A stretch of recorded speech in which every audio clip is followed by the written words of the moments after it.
All right, guys.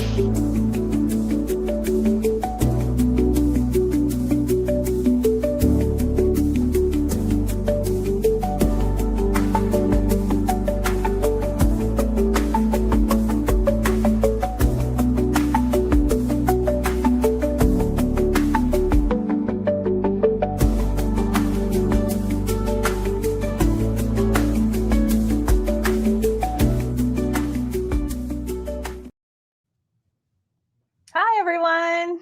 Hello. I've got Melody and Corey here with me. Hi. Hello.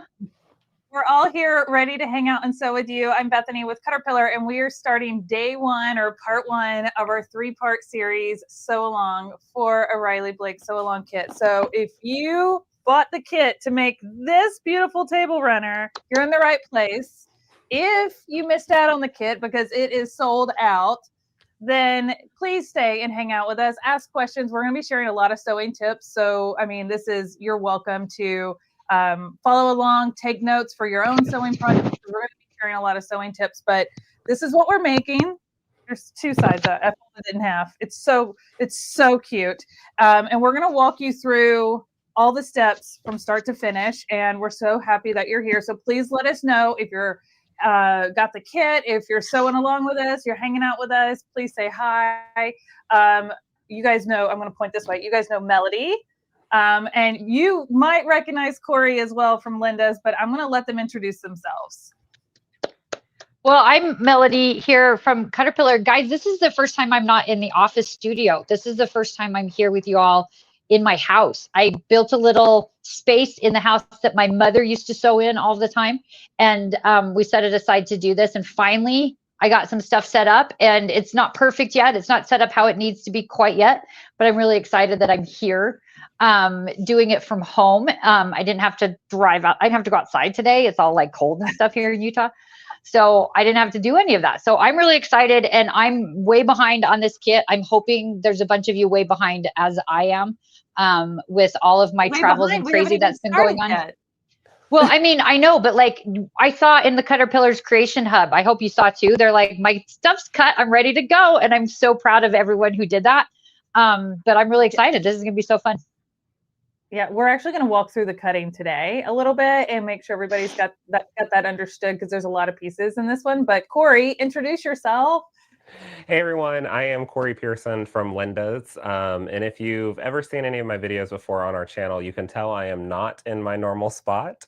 Like Melody and Bethany, I am at home. However, I'm at my parents' house in Houston because I am still traveling after the Houston International Quilt Market and Festival. I have some classes down here, so I didn't feel like driving home to drive back down. So I took over their front room and made myself a sewing studio. My dad put up some tables, and I'm so excited to be here with you. And this is going to be so much fun. I'm really happy. Yeah. I love that. Yay, supportive parents to let you take over their room and make it your studio. I love it. It's my home place. So this is my Houston studio. Yes. Yeah. Sounds like it's not your first time doing that. I love it. No. Okay. Well, we've got quite a few of you sewing along with us.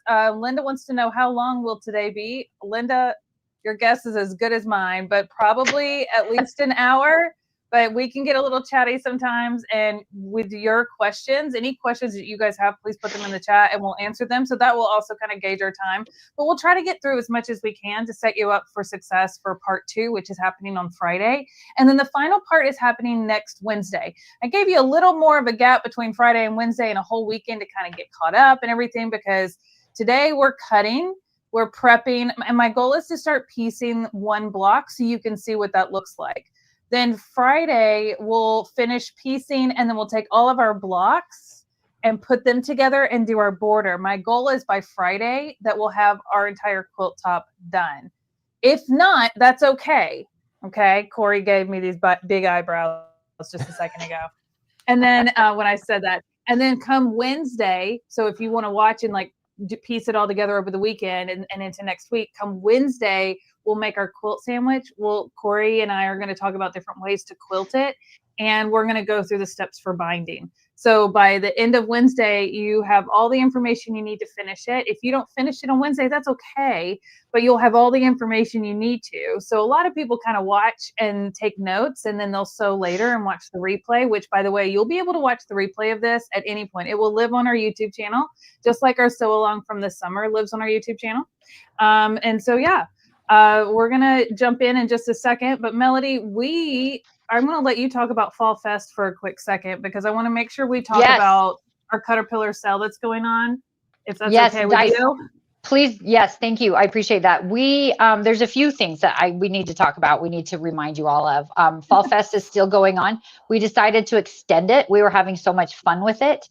We did it a little bit differently. Like, we do promos and different features and stuff like that a lot, but we did this one a little bit differently in that all of our Fall Fest packages are based on a particular craft. I don't have everything here in my home studio, so I don't know if Bethany can pull the website up or not, but we have an applique bundle. We have an embroidery package, not bundles. We're calling them packages for Fall Fest so that they're a little bit different. And applique package, an embroidery package, a sewer's package, a paper crafting package, a traveling package, and an all-in package that are all on sale. And the best part about the Fall Fest packages are that you get free gifts. And that is not something that we've ever done. Now, for those of you that caught our lives last week, we talked about how you have to add the free gifts to your shopping cart. We have fixed that problem, and you no longer need to do that. So don't worry about that. They will just come along. They will show up in your shopping cart automatically now. But what you guys get, I do have right here, because I'm so still excited about them. We have these, they all just fell out, but we have these fat quarter bundle bags. These are the, you guys, you can store your fat quarters inside these bundle bags. And you can do that. You can store your, these are the fat quarters that I got in Houston, but you can store your thread boxes, your fat quarters, your projects that you're working on. You can put your rulers in here. And depending on which package you decide to get, you can either get a fat quarter bundle bag, 2 fat quarter bundle bags, 3 fat quarter bundle bags, or 5 fat quarter bundle bags if you guys go all in and get all of the stuff at once. It's a great time to stock up on stuff.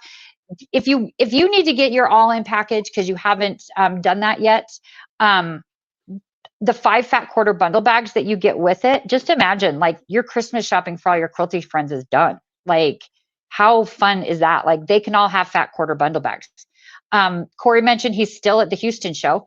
I was there 10 days and I thought was enough for me. I had to get out of Houston. I'm very impressed that you're still in Houston for that. But we had customers from the Quilt Festival come up to us at the end of the show and be like, I need to buy something because I need that fat quarter bundle bag because I'm going on a retreat with all my friends and we're all bringing our projects in the fat quarter bundle bags. So anyway, that is what's happening right now. Fall Fest is going on. We're super excited about that. So make sure that you check that out.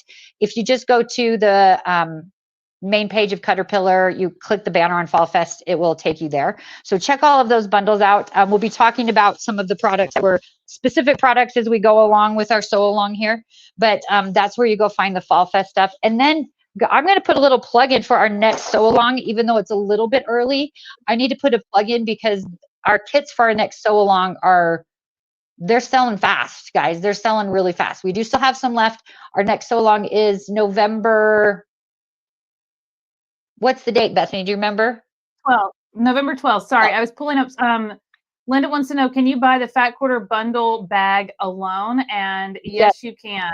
It is one of our deals. So you can get the bag by itself, or if you buy one of our Fall Fest deal bundles, you'll get 1, 2, 3, 4, 5 of those bags for free, depending on the bundle you're getting. And there's a secret, guys. There's a little bit of a secret for the fat quarter bundle bags. If you put it into your cart, you put 2 of them in your cart and you'll get a little surprise that one of them is going to be for free. So put 2. If you're getting a fat quarter bundle bag, put 2 in your cart. Buy one, get one free. Who doesn't love a BOGO? And I just want to say a little side note here, like fine print. It's the bag, not the fat quarter Yes. bundles in the bag. That's No, Melody's pretty fabric. She's not going to give that away. I had to fight people for some of these fat quarter bundles. Bethany was there. She was there at Sample Spree. We had to fight people for the fat quarter bundles we wanted. So no, the fat quarter bundles are staying with me. But the bags, yes. But the bags are like perfect for storing them or taking your projects or storing your project that we're sewing along today in those bags and keeping it organized. And every time you start a new project, that can be like your special bag for storing all your pieces. I'm going to show you what I did for today's sew along, and I'm going to swap my camera over here. Here we go. All right, so I cut out all the pieces for today's sew along, and this is the box that it came in. And we're going to talk about all the pieces, but here's all my pieces labeled with all my extra fabric underneath, which I'll talk about in a minute. But you can, like, if you don't use little Post-its and to keep all your little quilting pieces organized, but this is, I love these boxes that these kits came in. This one and their November one that Melody was talking about. They come in really nice boxes to keep all of the pieces nice and organized. So as soon as you cut it, just stick it in. So I'm leaving pieces in here until we're ready to use them so they don't wander off. But any questions before we jump into prepping fabric and cutting fabric? And Melody and Corey, please feel free to ask questions or share your thoughts and advice and tips as well. But I want to start off by saying that this is a very scrappy looking finished project. As you can see here, it's very scrappy and fun. There's a lot of busy prints, which is fun. It's a very forgiving project for that very reason, right? Like, not all of my points line up perfectly, and that's okay. I had fun making it, and I think it's pretty, and that's all that matters. So remember in the last sew along, we're not striving for perfection, but completion and learning things as we go. Because the more we practice, the better it gets. And even after all my years of sewing, and Corey can probably attest to this too, nothing's ever perfect. We're working with fabric, okay? Like, isn't that the truth? Never perfect. Corey? It's never perfect, ever. Even the one I'm working on mine right now, and I'm still, when we get to the fussy cutting, you guys are going to laugh at me, but we'll get there. Go ahead. Hey, I almost made the same mistake, and we're going to talk about it. But yes, it is stunning, stunning fabric. And you guys are laughing at me because I said stunning like 10,000 times in my little promo video during the Handmade Collective talking about this kit. But I don't have another adjective for it. Like, it's the perfect adjective for it. But it's like the only one that seems to fit. So we're going to talk about all of this. And because there are quite a few pieces to cut out. So last time we did a sew along, Corey, after you weren't a part of our sew along this summer, and it was another Riley Blake kit, and it came with like the charm packs. So it was a lot less cutting. I know we had to kind of cut them down, but our pieces were kind of pre-cut for us and everything, which was really nice. And this time we just had fabric in the bundle, and we're cutting all of these pieces. And so I'm actually going to switch to my overhead camera. So in your instructions, and I like to go through these, and I want you to have these near you as we go through it, and keep these near you at all times as we complete this project. Because while I'm talking about some of these things, you can follow along, because there may be some terminology or things that you're like, I didn't know what that meant, but now I do, because you're seeing it here and we're talking about it. If anything in here confuses you, please raise your hand and let us know. Put the question in the chat. There is plenty of room here within the instructions for you to write and take notes, which I encourage you to do, or have a notepad to take some notes that you want to use for other projects in the future, because you're going to learn a lot. But right here, we're going to be making, to start out, we're going to be making 4 of these star blocks. Okay, we're going to be making 4 of these. So what's nice about making 4 of them is the repetition. The more we do, the better and easier it is. But there's a lot of pieces and a lot of fun colors in here, as you can see. But it's solids here, so it looks like a lot, but it's very much busy prints. Okay, like, here's one of those blocks right here. Very forgiving, busy prints. Okay, so don't get too hung up on it. And we're going to go through this cut list real quick, and we're going to talk about all of these pieces. And we're going to start with A. We're going to start with A. And if you look at the little diagram right here, it has a picture of the block, and then it has all of the letters to identify which letter is which piece. Now, some people had messaged me, and I think Melody had even asked me this the other day. And Melody, I never sent you a picture. I'm so sorry. I went to bed at like 8 o'clock last night. So we've had a week already, guys. We've had a week here at CutterPillar. We've had a week. So we've been busy. We've been crazy, but that's good. I chose sleep. I'm sorry. But anyways, so we have this picture right here. And I will tell you, when I looked at this picture and I looked at all of the prints, I wasn't 100% sure which one was which. And that's where I flipped over to the front and kind of used this one as more of a reference guide, since it shows the prints a little bit better. It's a solid block. So I'm going to show you which prints I cut for each one, but we're going to start out with A, and A is this center block right here. And that center block is this beautiful fabric. And this is the fussy cutting. And this is the part where if you look at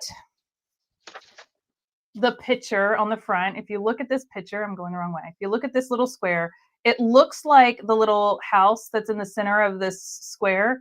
That looks like you're cutting a diamond, like you're cutting it at a 45-degree angle, but you're not. You're actually cutting it square and level, and we're adding these white pieces to the corners of that square to make it look like a diamond. Okay.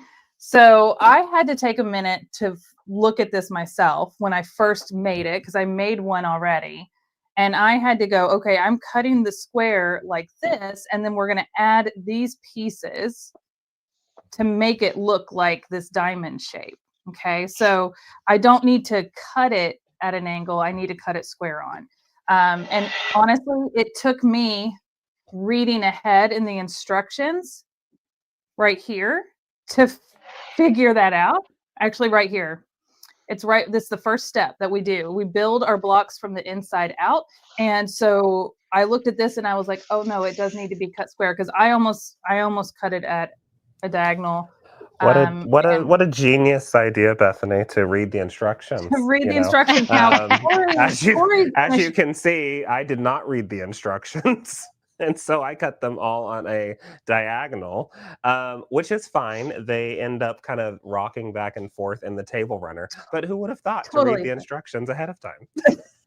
And you know what? I'm glad that you shared that, because it is fine. It doesn't have to be perfect, and it's going to make yours a little more fun and festive. And with how busy these prints are when it comes together, you'll probably never even notice, right? Truthfully, that they're like. So, since you read ahead, Bethany, I have a question. Since you read ahead, and I haven't read any, I just saw Corey lift his fabric up, and he's fussy cutting the design that he wanted in the center of the squares out of whatever part of the fabric, right?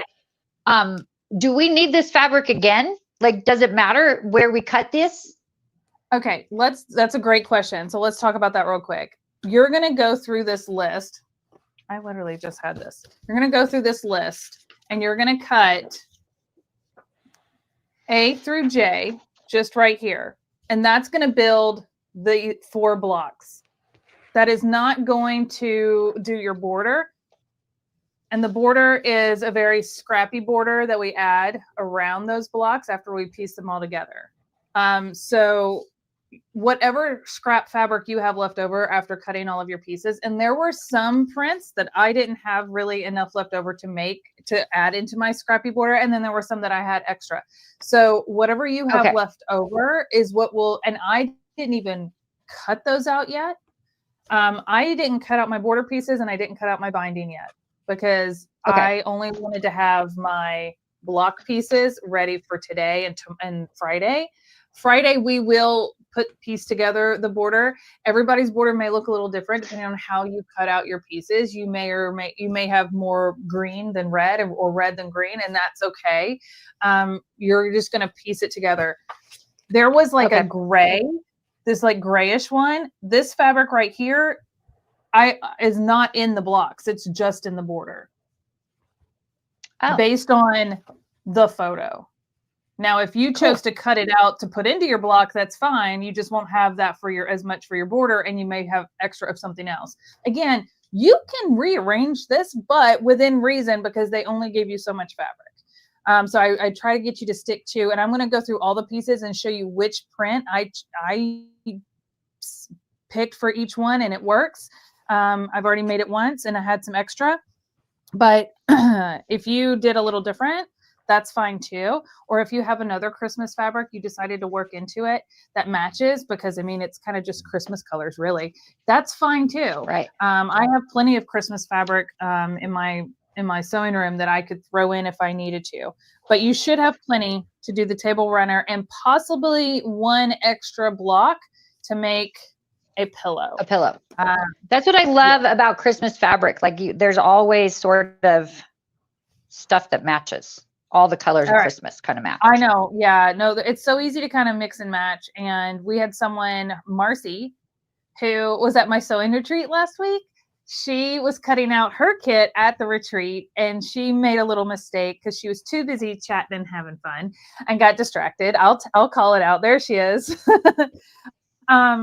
So the fabric I cut wrong, I could probably fit into my border. Yes, Marcy, probably so. So I would go pull that back out, but she ended up working in another Christmas fabric she had for the pieces that she miscut. So again, it's totally fine. And she shared a picture in our CutterPillar Creations Hub Facebook group today, and it's a really cute fabric. I actually really like it. All right, so let's talk about fussy cutting this, and then we'll go into all the pieces, but let's start with A. And as you see here, A is our most obvious print here with our directional, beautiful little wreaths with all the different designs. And I'm going to grab my ruler. And I like to use a friction pen, but you can use a fabric wash away pen, whatever fabric marker you want to use. I've got a square ruler, and I am really bad at visuals when I'm trying to center something. So this is me helping myself not mess up. And so I took masking tape. I have really cheap masking tape, so it doesn't leave a residue. But if you have like painter's tape or washi tape, put that along the 5" by 5" because these blocks are 5" by 5", these center ones. And we need to cut 4, but technically you want to cut 5 if you're going to make one extra block for a pillow. Okay. So I tell you that because the first time I made this, I cut 4, and the way I cut it, I didn't have enough scrap to make a whole 5th block for my pillow because I was picking things that I wanted based on where they were on the fabric, but you can only go so close to them. So I kind of messed myself up on that one, which is fine. I have enough. I know better now. This is why I make one in advance, so I can work through my problems to help you guys not have the same problems. Sorry, Corey. So I use masking tape or some sort of tape to mark out my 5" by 5". And then you're not going to be able to see this on camera. You might be able to a little bit. Let me see if I can get my finger there. I used a highlighter that I know I can wash off. And I just put a little dot where the center of the 2.5" by 2.5". So this is the center of that 5" block is right there. I put the tiniest little dot. If you have a little piece of tape you want to stick there, if you have I used a little highlighter that I can wash off, washable marker, a little crayon. I mean, whatever you can kind of clean up. I just wouldn't Sharpie on it, but put a little dot there, and that's your center. And this is how I chose to do it. But again, you can do it if you've got a different way that you want to fussy cut. But the purpose is you're going to find which little cute designs that you love on your fabric and that you want to choose to be the center of your blocks, because whatever you choose is going to be in the center of these blocks right here. Okay.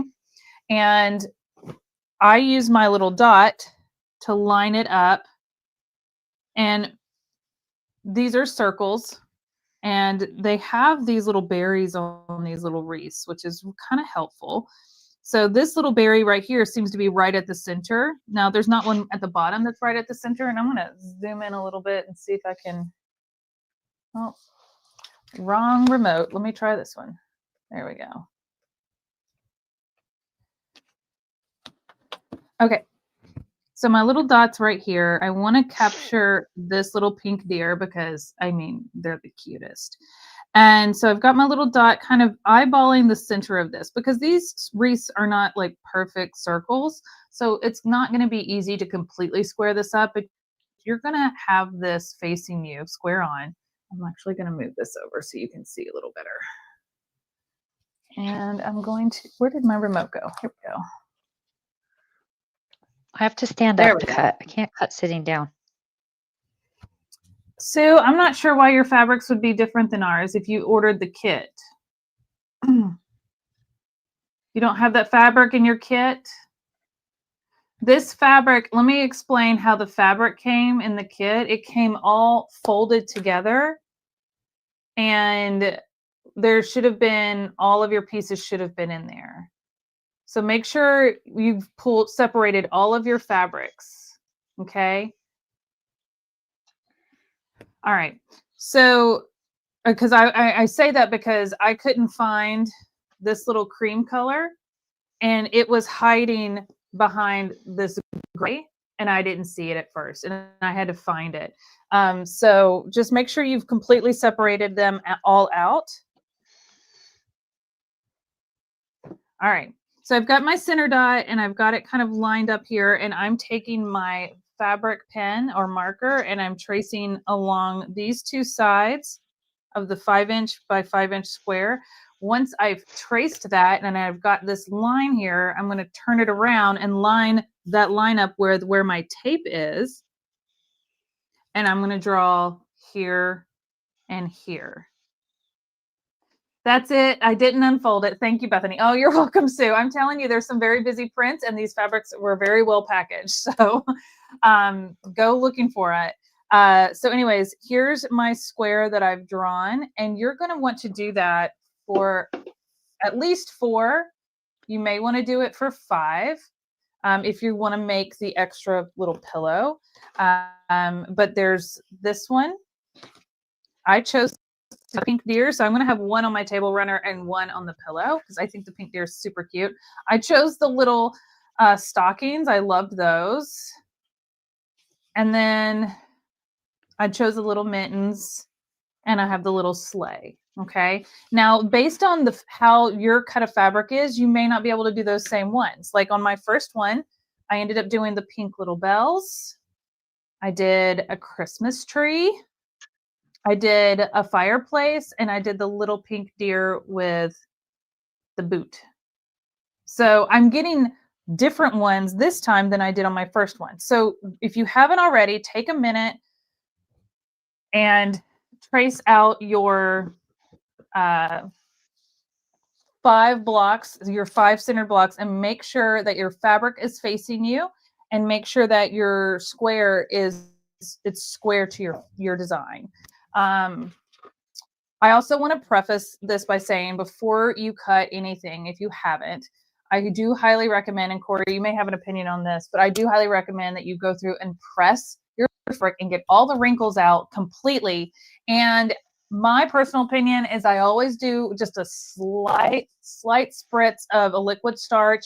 Nothing super heavy, but just enough to help me, especially with fussy cutting. We are going to be cutting things like on a diagonal when we start sewing it together. And so having just a little bit of starch on my fabric will help tremendously. I won't use this again until I'm completely done piecing the whole block, and then I'll spritz it and give it another little starchy press. But doing a little bit of a starch to your fabric before you cut it actually does help it kind of hold its structure, make it a little easier to cut, and prevent it from kind of stretching and moving around before you start sewing. All right. 100% agree. And if you don't spritz, or if you don't starch or spritz ahead of time, and then you get to the end of it and you decide that's something that you do want to do, you might get weird puckering when you're ironing, because it's all going to shrink at a weird rate when it's being starched. So yeah, definitely just a little light starch, like Bethany said, when you're starting out. Yeah, you don't need to do I did do all of that. I did do all of that before I came down here, Bethany, because you told us that last time also. And I never used to do that. And then I started doing it because you told me to, and I'm very happy about it. Yay. Yay. And there's so many different starches out there. So like, pick your favorite. It doesn't really matter. I'm using Magic, which I've come to really love. because it's not scented. Although I do love the ones that have fun scents and stuff.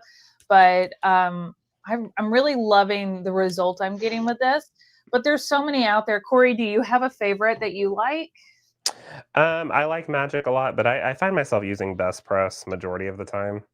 I do I like will Best Press.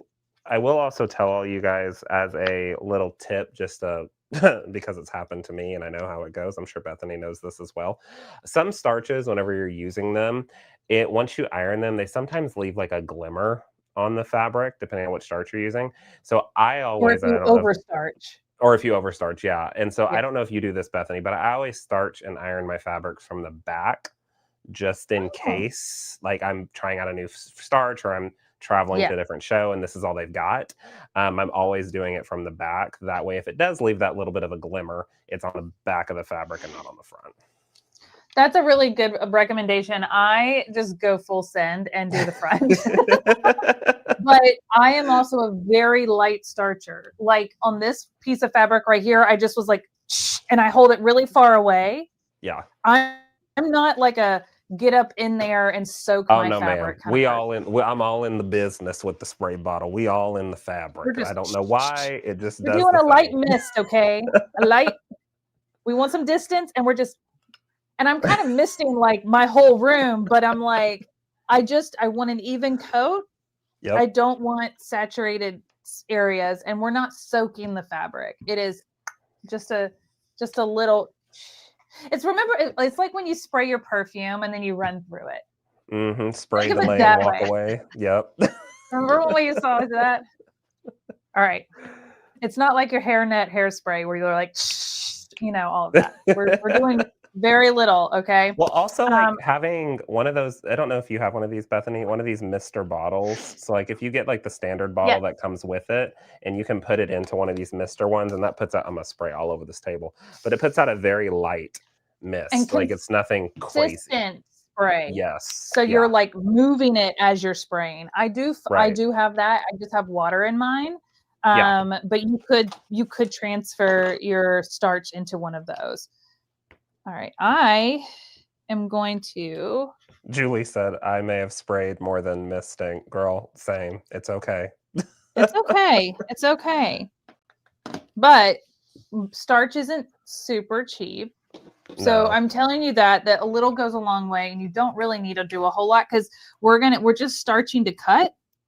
And then once we're done building our blocks, we can do another little starch and press before we piece them together. And then after I get my whole table runner top done, then I'll give it one really good press, maybe a little more starch there before I make my quilt sandwich and ready to quilt it. I want my quilt top to be super smooth and flat.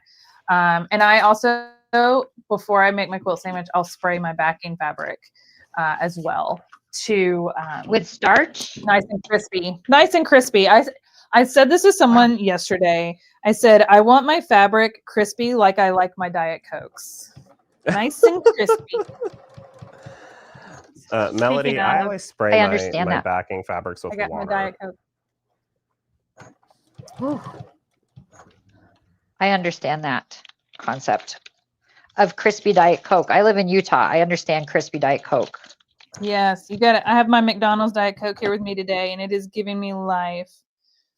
All right, so we're going to cut out these squares. This is the only thing I haven't cut out yet was these squares because I wanted to show how I drew them on. So if you want to go ahead, while we're doing this together, go ahead and at least draw out your 5, at least 4, but if you want to do the extra one, 5 blocks and get those done while we're doing them, we can, and then we'll jump into what other pieces you needed to cut. I have a really hard time cutting while sitting. I do too. And this is our A one, right? This is block A or piece A that we're cutting out. So if you want to keep your pieces organized, I highly recommend using some little Post-its or scrap pieces of paper and a marker, and just go ahead and write A through J on a little piece of paper Post-it. and have that ready, and it will kind of help keep up with which piece is which as you cut it. Yeah, I put all of mine in sandwich bags and labeled them So smart. with what So number smart. or what letter they were going Yeah. to be. Just because it was going to be moving around a lot, I thought it'd be easier that way. That's a great idea. Sandwich bags, that's really good. Now, when you're cutting these pieces out, someone had asked, are we going to use any of these? Maybe it was you, Melody. Are we going to use any of these other pieces of this fabric for our border? It shows it in the border, and I have some in my border of my first one, but that's because I cut just the squares out, and then I was able to get a few pieces for the border in between in those areas. So don't just like cut all the way across your fabric, just cut out the squares that you are using for piece A. Okay. Great. All right. I'm going to cut the rest of those out later because we're only going to build up one block today. And let's go through our other pieces and which fabrics they should be. And then when you want to cut yours out, and if you get confused as to which one's which, then you may want to come back to this replay when we're done and watch this part again. Okay. So we're going to go to, I'm going to make me a little bigger. There we go. All right. So here's our cut list on page 1, and we've done A. If you're like me, I put little check marks next to them as I've done them, even along with my little Post-its. I just find it so much easier. So we've got A here, and I've got my box with all my other pieces. So this is going to be B. This is that creamy fabric that has the little leaves and holly berries on it, and that is B. B is going to be 16 of these little squares, and they are 2 3/4 inch by 2 3/4 inch. You need 16 of those. So that's B. So it's not this big giant one. Nope. That's the white one. Okay. It's more of a cream one. So if you look at this one right here, you see how it's more of a yellow color than a white in this little block? That's how I figured that out. And I also went back into this picture on the front, and the center of these pieces out here are much whiter, and then this one in the center is more of that cream color. So yes, it's the creamy one,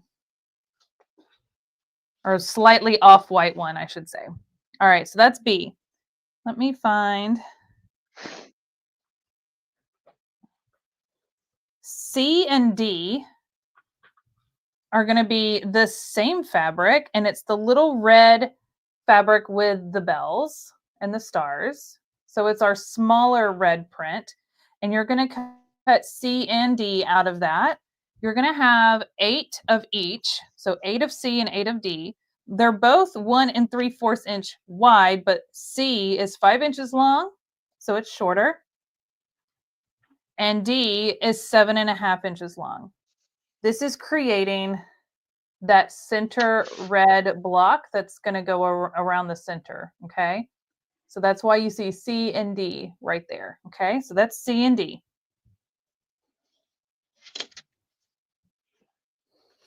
Now, this is where some people have gotten hung up.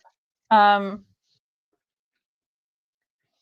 found it curious as I studied the picture for the binding that there was a different fabric used on one end than the other 3 sides. On the binding? I never even noticed that. On the front picture, if you look at it, the far left is like the creamy. Oh. Yeah. Good catch. I didn't even notice that. That was just an error when they did the mock-up. Designing error. But it is supposed to be that plaid fabric, which we'll get to in a minute. So E was a little confusing for some people, and I totally understand why. Because you're cutting E with 2 different green fabrics. One is a larger print and one is a smaller print. And so you're going to do, 16 of each. So a total of 32 pieces. They are 3 inch by 3 inch. Okay, so what I did is I cut both of mine and then I kind of lay them on top but stagger them so that I know which print's which. Whoop, my little post-it fell off. And I'll show you how this plays out on mine so you can see like the big picture.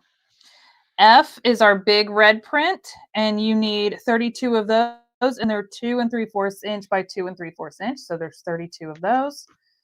Let's see here. What's next? G.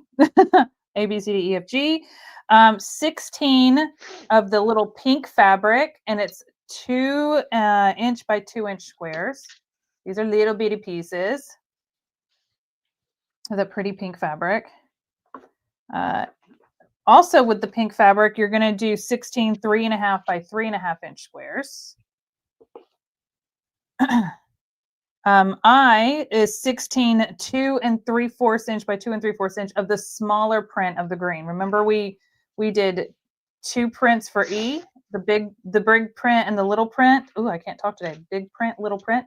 This is that smaller print, and that is I, and they're 2 3/4 inch squares.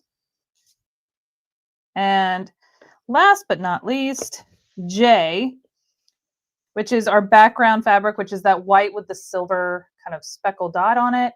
And these are 4 inch by 4 inch squares. And in the instructions, it tells you to fold this fabric and cut it with the fabric. So selvage to selvage. I fold mine in half and cut it selvage to selvage. Make 5 strips that are 4 inches wide, and that'll give you all of these that you need. You need 48, but you'll end up with 50 because of how it cuts out.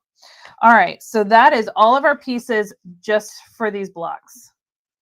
Any scraps left over from this, please save, and I have done so right here. So I have plenty of my background fabric, but I have all of this left over to cut out my border pieces, which we will do later. And then this fabric right here is your binding.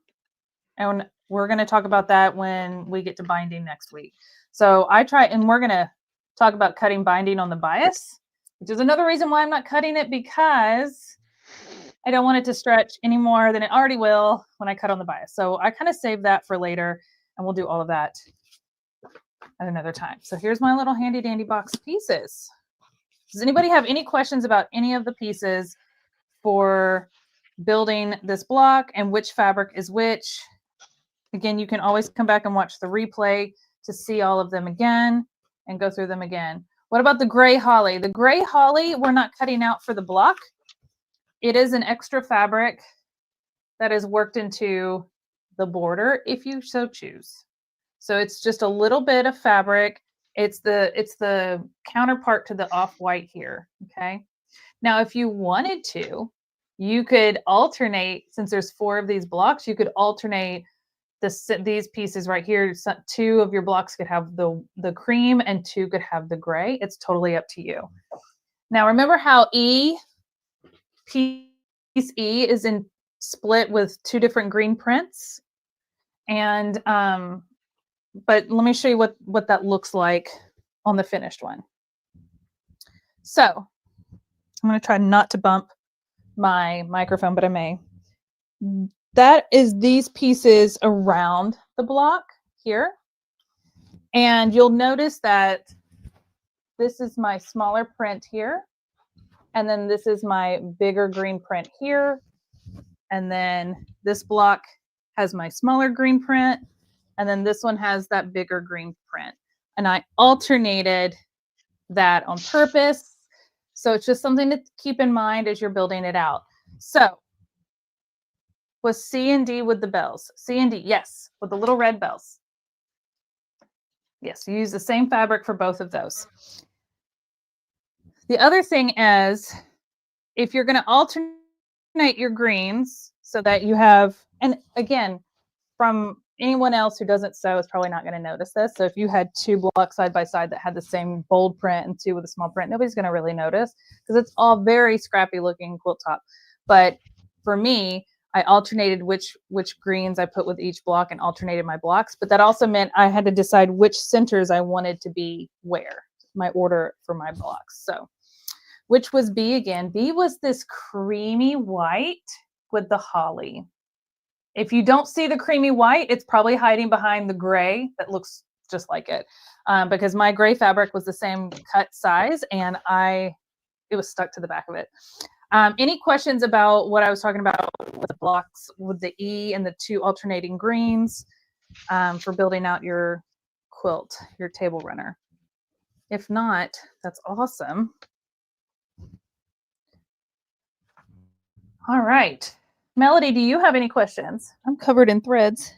Yeah, could you call my husband and tell him to bring down the fabric that I forgot to bring down when I ironed it? Because he's not answering me. Just run get it if you need to. Because I ironed everything upstairs because I'm still working on my room down here. And I think I left that creamy one that I wasn't sure was anyway, I left that one. Yeah, totally. So I may have to run and get it, because once I start this, I want to get it. I want to get them. Yeah, because we're about to start sewing up the first block real quick. I want to at least get you guys sewing up the first block, but because there were a lot of pieces, I just wanted to walk through all the pieces. And someone wants me to go through the red and green again, so I will. Just give me 1 second. Clean up my mess over here. I've already got. All right, so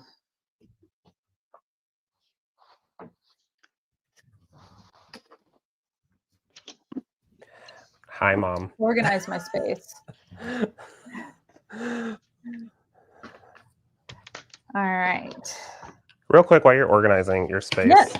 Bethany, guys, when you're doing your fussy cutting, Bethany showed you, using the tape if you have a larger template. I actually happen to have a 5x5 Quilter Select one that I used. Perfect. And I will say, I found these little, and you guys know I love CutterPillar like crazy, but I don't know the range of products as well as Bethany and Melody do, obviously. I found these cute little, what do you call these? Oh, there are little clamps. These little clamps that I went and stole from Melody's booth a couple of times throughout the show. Corey stole probably 75 of those. No, I'm just kidding. He only stole like 4 or 5 of them. Yeah. This little clamp suction cups onto my 5x5. And obviously I didn't fussy cut my fabric right, but that's okay. My thing will look different. That's fine. But it just sits right on, and then you pull this handle, guys, and then it's going to stay in perfect. So when I was fussy cutting, these did not move. So it was really nice to give myself an extra hand as opposed to having to use my hand on top of the template by itself. And that helped me get that perfect cut that I was looking for. And they can just pop and move to any different template.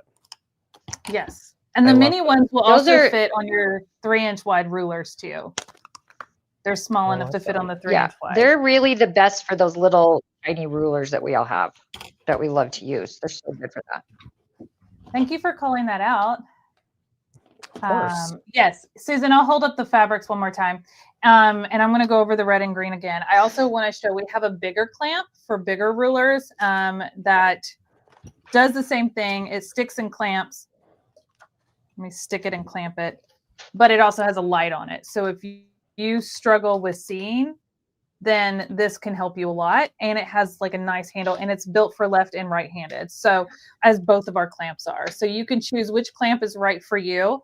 You can't go wrong. I actually, on my longer, skinnier rulers, I'll put a couple of these. So as I continue to cut down the length of it, I just move my hand to the second clamp.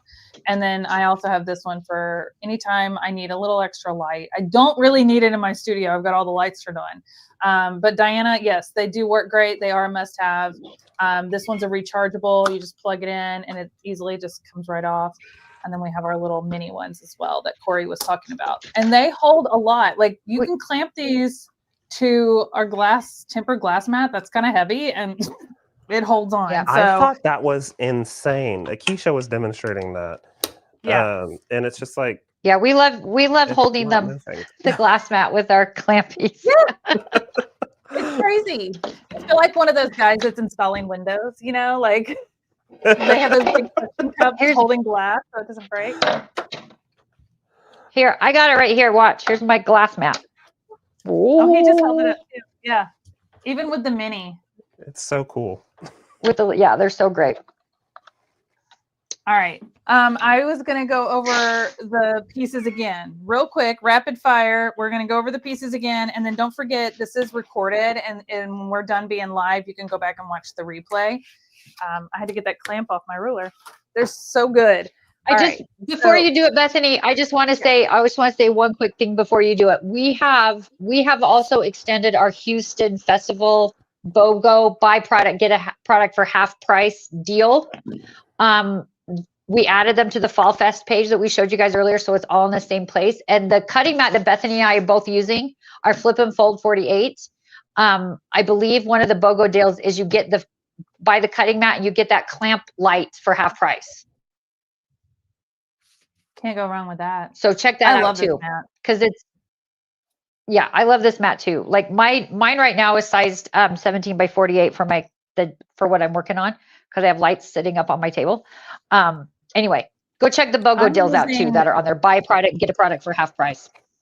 Thank you for saying that. I'm using the Flip and Fold 36 on this table, and I have it open completely. Corey's got his right there as well. So mine is open to 24 by 36 because it fits perfectly on my studio table. All right, so piece number A, you're going to have 4 or 5 of these if you're going to do the pillow.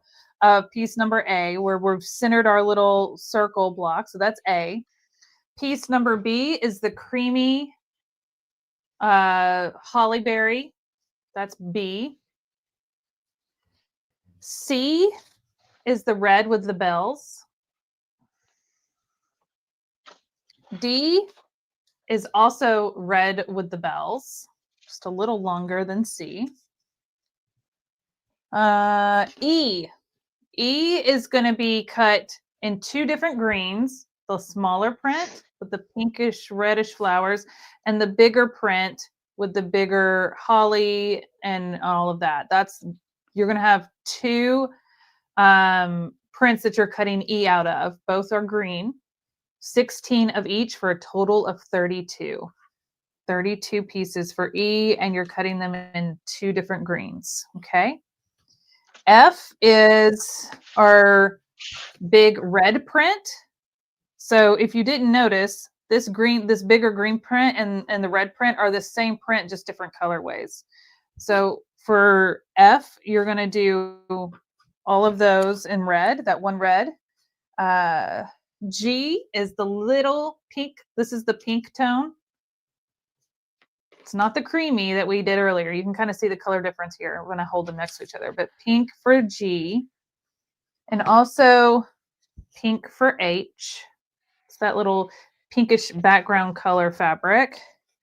I is our smaller green print. It's the rest of these that we did, the smaller green print. And J is our white with the silver dots, speckles all over it. So those are all of your, if you want to take a little screenshot, and that way you can make sure you've got the right color of fabric for the right piece and keep it all straight. This is a good time to take a quick little screenshot. If you heard my dog sneeze, I'm sorry. Biscuit, you okay? You're okay. She wants in on the action. All right. She loves. How are we doing with our print? Us. She's here. Say hi. Hi, Biscuit. Who's saying that? You're such a good girl. Hi, Biscuit. She helped me decorate. I hope you like my Christmas decorations in my studio before Halloween.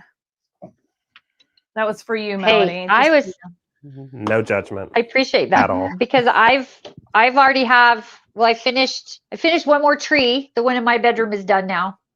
Nice. So I have 1, 2, 3, 4 done. Good. 4 all done. right. So everybody got their. Is the holly berry same as the mistletoe? I don't know what that means. Yeah, probably. It probably is a mistletoe print, but I call it all holly. Eric's giving me a hard time in the background. That's who asked that question. So of course it was Eric. He's laughing. He's a nut. Anyways, all right. So are you guys ready to start building? He's going to want to sew by the end of this. He's going to want a kit. He's going to want a sewing machine. He's ready to sew. Well, he can get a kit because we sold out of these kits, but we did sell out of the kits. You snooze, you lose, Eric. But he can get the next one. He sure can. We still have some left. By the way, Corey's joining us for the November sew along as well. So Yay. I'm excited about that. And I'm actually going to wait to cut all of my stuff live with you guys. So I'm excited about it. I've got it right here. I brought it with me. And I haven't opened it yet either, Bethany. I know. We should do an unboxing, but we're going to have to do it another time. Okay. So excuse me, I have the hiccup. So to start, we're going to start with piece A and piece B. So all of your other pieces, you can just kind of move off to the side and keep them organized. And we're just going to work with A and B to start. And you can build one block at a time, or if you've already got all your pieces cut, you can build all 4 blocks at the same time. So you do each step 4 times instead, and then you move on to the next step. Or you can build one and practice and see all of one come together, and then you can go through and do the other 3 together. Totally up to you, but we're going to just do one together real quick, and that is going to be your homework to come back with 4 completed blocks on Friday. And if you don't, that's fine.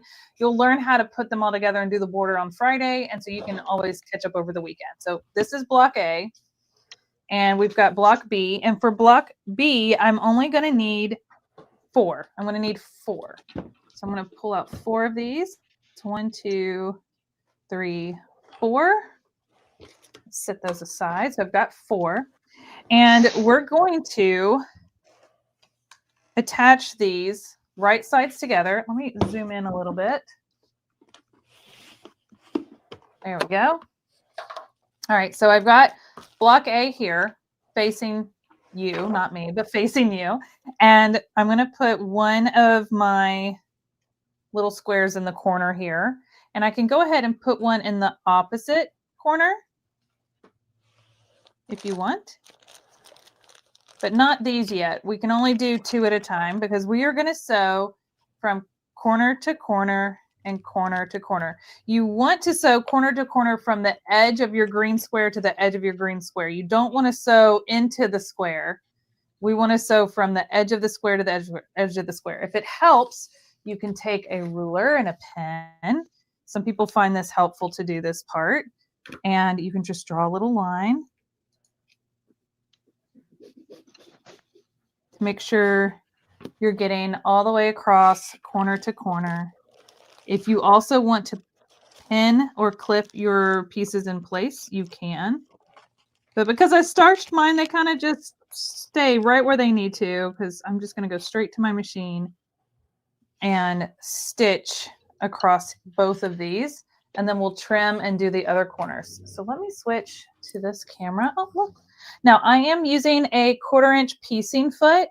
You don't need a 1/4 inch piecing foot for this part, but you will, because we're going like diagonal here, but you will want a 1/4 inch piecing foot with all of this eventually. So I just go ahead and put mine on. I have just a white cotton thread in my machine because that will kind of blend in. Now, Corey, what color thread did you end up using? Because I think you said you were going to use a different color. Yeah, I'm using Deco Bob, but I'm using they have a color. This is the second one that I've got. It's Deco Bob 217. It's like a rose goldy color.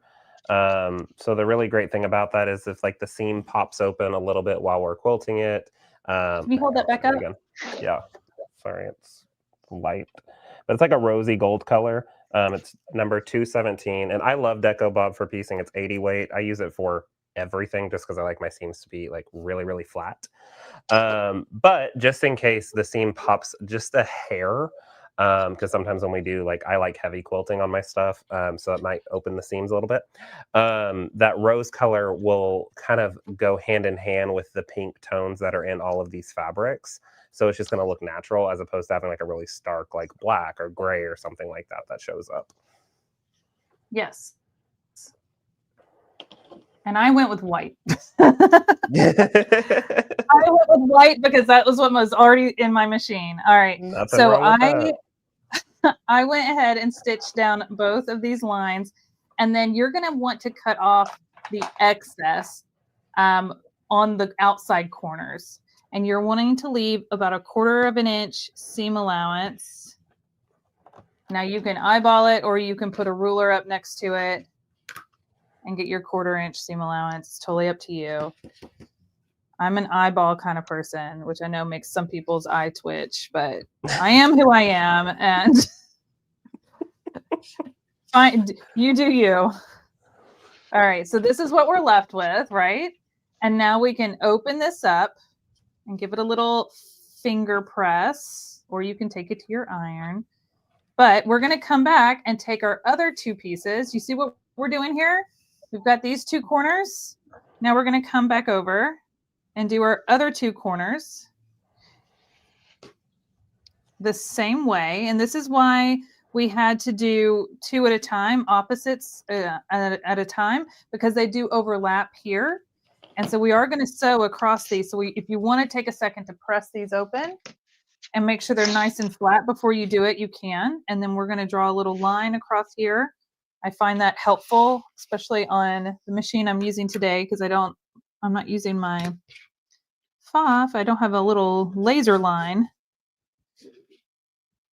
I was about to ask you if you use one. I've got a laser line on mine, and it spoiled the heck out of me. I was just about to say, it has spoiled me to have that on my machine. Because then it just saves me so much time to not have to draw the lines. Right. But so again, once you pressed your seams, you're going to place these 2 blocks here. You're going to stitch from corner to corner along that line. We're going to trim off this seam allowance and press this open, and we'll have that diamond shape that is shown in that picture. Okay. Let me go press mine real quick. How are you guys coming along? Melody, how you doing?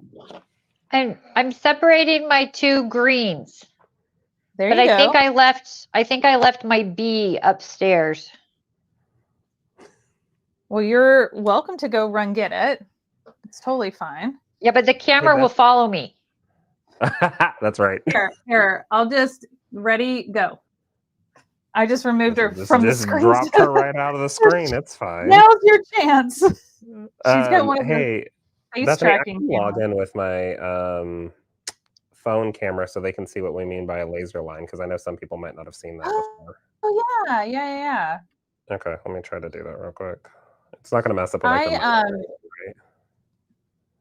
you'll need to mute yourself on your phone before you log in, and okay. Make sure the phone volume's turned all the way down. Okay. But yes. Okay, so on my FOF that I have, there's a laser built into the machine that there's like a whole projection with like grid and lines and stitch guides and stitch preview and all of that. And it will project a line, so I don't have to draw my line here. It just projects it. Oh, and that's sweet. And it's so nice. And when I turn it on and I go, it's like called, when you activate the projector thing, it dims the overhead light on the machine, so it really shows up, and you can change the color of it to any color in the rainbow. So no matter what fabric you're using, you can see it. That's cool. I'm telling you, it has spoiled me rotten. Okay, I think I'm there. If you want to turn it on. Okay, let me bring you to stage. All right. There you go. So there's his laser. I have a little attachment onto mine that points right down. But then I can have that laser line, so it just points from one edge to the other. And I'm going to do this while holding my phone, guys, so I do apologize that it's shaky. But then all I have to do is just make sure that stays in a straight line. And it's going to get to that point and hit exactly where it needs to go. And then, a side note, I also use my clamp light right here on the bed of the machine to put a bunch of extra light down, and that really helps. Do you not have a flex sewing machine light? I do. It's not with me, though. That's why I'm using my clamp light. Oh my gosh, I love it. My flex sits up here, but it didn't make it with me, so I'm using my clamp light to give myself extra light. That is too funny. Too funny. But no, that's really cool. Let me switch this back here, and there we go. Where are we? Here we go. Cool. All right, so I sewed these other two sides on and I went ahead and trimmed my seam allowance. So now I'm going to go to my iron and press this open. And now we have the center of our block. It went from a green square to a green diamond shape. How fun is that? So cute. So I'm going to go press this real quick.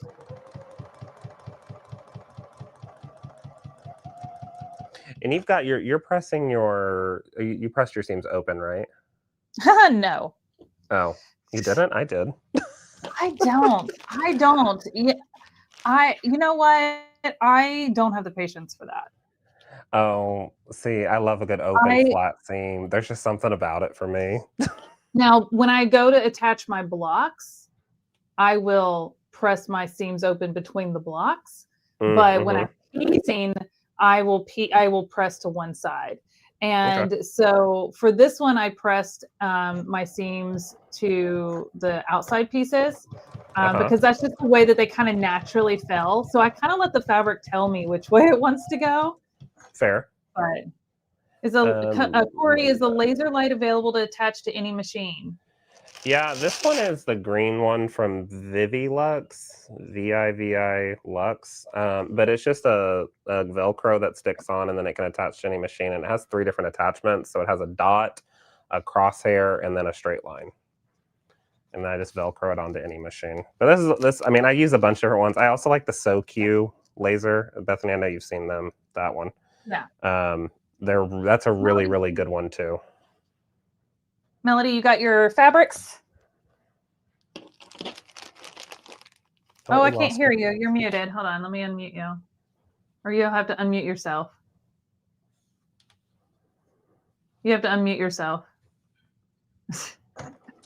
Linda, to answer your question, we sell the SoQ one at Linda's. That one I like a tad bit more because you can dial it in and it like doesn't move. This has a flex arm, so it's used for a bunch of different other things. But the SoQ one is really, really nice. And you can get little different attachments to put on your machine, so you can have on different machines as well. Yeah, my fabric was not upstairs. It was under my chair. You had it all along. I had it all along.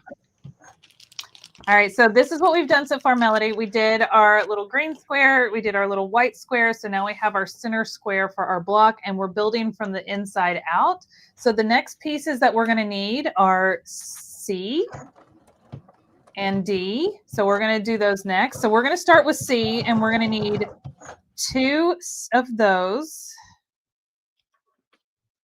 And those are going to go along the shorter sides, the left and right sides of this. So give this a good press, and you're just going to place this right sides together.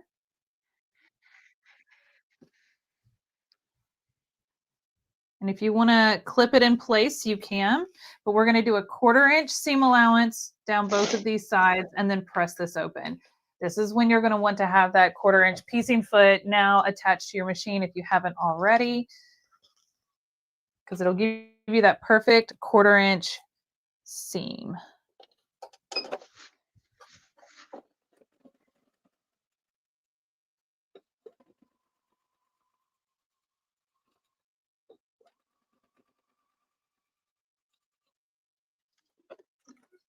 That's Did funny. you see what Sue said, Melody? She said, "Welcome to the Hiding Fabric Club." Thank you, Sue. I'm grateful to be joining you for that. I thought I had a pile of all my stuff over here, but I fell on the way over, I guess. I don't know, but thank you for welcoming me. I enjoy being new to that club. Yeah, thank you. We send out registration cards every week, so you'll get your email shortly. That'll be great. That'll be great. I'll fill it out as soon as I get it. All right, so I'm going to give this a little press over here on my Aliso iron.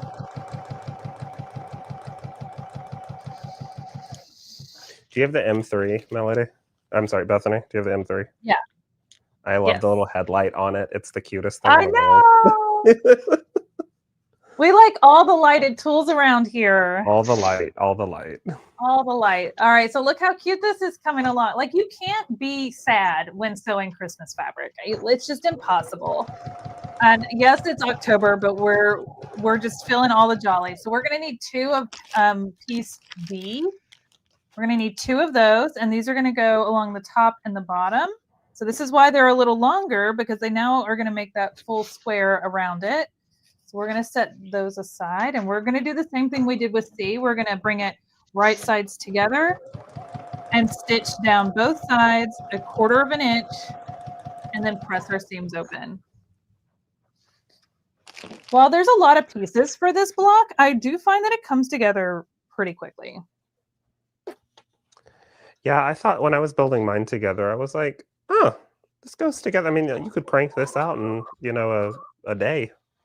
Yeah. You can. You could do it too. I believe in you. As long as you've got all your fabric and it's not hiding under your chair, you're good to go. As long as things are hiding and my husband will answer my text messages from upstairs, then we'll be okay. Yeah, we can blame him. Yeah, this is why you got to keep your pieces in your little box, Melody. I know. I'm excited to do that. It's so funny because when you guys first did the unboxing and you were talking about the little box, I was like, what? Like, it's cute, but like what? And then I opened mine and I am so happy about the box that it's worth it to do this project just so that I can have an empty box. Yeah, and it's a good because the boxes are so cool. Yeah, it's definitely a good size box for notions, this one. And then the one that comes in November Sewalong project that we're doing, it's a much bigger box. And that one I'm definitely using as a project box. Yeah. For sure. Let's see. Yes. Sue said, Corey, are you still using a 2.0? Are you also using a 2.5 stitch length for Deco Bob? Great question, Sue. I have mine just on a 2 stitch length. I like a little bit of a shorter stitch length. I think, again, just because I like really tight quilting. I don't want my seams to open up as much. So I go for a 2 on that one. Oh my gosh, Bethany, it's so cute. Cute. So cute. I lost the light. Bethany, I lost the light down here. I'm still figuring stuff out. did you see Marcy's comment? Bethany can crank it out in an hour. She's a speedy sewist. Marcy was at my sewing retreat, and they were all making fun of me of how fast I sew. And I'm a pedal to the metal sewist. I sew as fast as I can, and I'll be honest, it's the same way that I drive my car. I want to get there. I want to get from point A to point B as fast as possible. No judgment. That's funny. All right. So I've got this block here already done. So we've got C and D all stitched together. And now I'm going to set this aside because we're going to make all of the little pieces that go around it, and then we'll add it to the block. So let's set that aside, and we're going to get J, which is our white with the gray speckle. And we're going to get E. And we have 2 different colors for E, remember?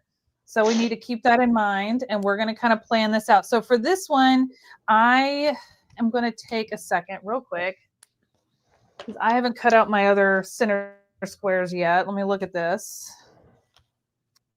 See here, I have a stocking, I have a mitten, a deer, and that. All right. All right. I'm just planning in my head. Okay. So I'm going to take one of my greens. Sorry. The fact, Bethany, that you could be like, okay, cool, and you just have it all figured out is what amazes me too. That's not normal. Not for me. I just feel like everybody operates like I do because that's all I know. But I'm starting to realize at my age that that's not the case. That's not how it works, and I feel the same way about myself. And then I'm like, wait, you don't do things like that? What? So I understand. Melody, Jana has a question for future project or product ideas. Can we get an attachment for the flex light so it can act as a laser someday in the future? Jana. I adore you, Jana. We, without revealing secrets that we're not supposed to reveal, wink, wink, perhaps. Maybe one day. That is all I'm going to say. Maybe one day. That is all I'm gonna say. I need to Jana, take her back off that's the all. screen before her face gives away too much more. You okay over there, Melody? You're twitching. I'm winking. I'm twitching, winking. Is that what that was? Yeah. It makes you feel better. Thank you for the can't idea. Yes, maybe. Hopefully. We'll see. Marcy's calling me out. Maybe you deserve it. No. She said I secretly turned up the speed on a couple of people's machines at the retreat. No, I was helping. I was helping them. She probably did. She probably did. I was helping them. And when I was sitting down helping them with something and fixing their machine, if it was stitching wrong or whatever, I would like do some test sewing and I would speed it up because I was so fat. Like it was just going so slow. I'm like, okay, like let's really test this out. And then I would forget to turn it back down. And then they would sit to sew and like, sorry, not sorry. I am the road runner. I love that Eric called me the road runner because that was one of my favorite cartoons growing up. Okay, we're doing J and E. And let's see here. I want to make sure I tell you guys this correctly. So I'm just going to pick one of these prints and that will go with this block. And then for my next block, I'll alternate or however I want to do it. But you're just going to pick one of these greens to go with this block. It doesn't really matter. So I'm just going to stick that over there. So this is my E, this is my J. And we're also going to need F as well in a minute. Thank you, Keisha. Keisha's throwing out all the sweet compliments. That's so nice. Oh, is Keisha here? Is she sewing along? Is she? Did she get a kit? I don't know. She didn't. We keep trying to find a time where I can go to her house and like teach her the basics of sewing because like I can do that. I can't teach quilting yet. I'm working on it, but we keep trying to find time to do that. And then, life and work and everything keeps getting in the way. So yeah. But now that you have like a studio at your house, there's no excuse. Okay, so I'm going to explain what we're doing next. So you're going to take J, which is the white square. You're going to take one of those. And you're going to take E, one of your green prints. And you're going to put it, when this is facing you, and I'm doing mine upside down to help you on the camera. You're going to put the green one in the bottom left corner. The bottom left corner of J. And you're going to draw a line or use your laser like Corey and go from corner to corner, edge to edge, okay? We're not sewing into the block. We're just sewing from edge to edge. So these are their corners. We're going to stitch along here and then trim this off, and then we're going to come back and do the other side with a different piece, okay? So let's stitch this down.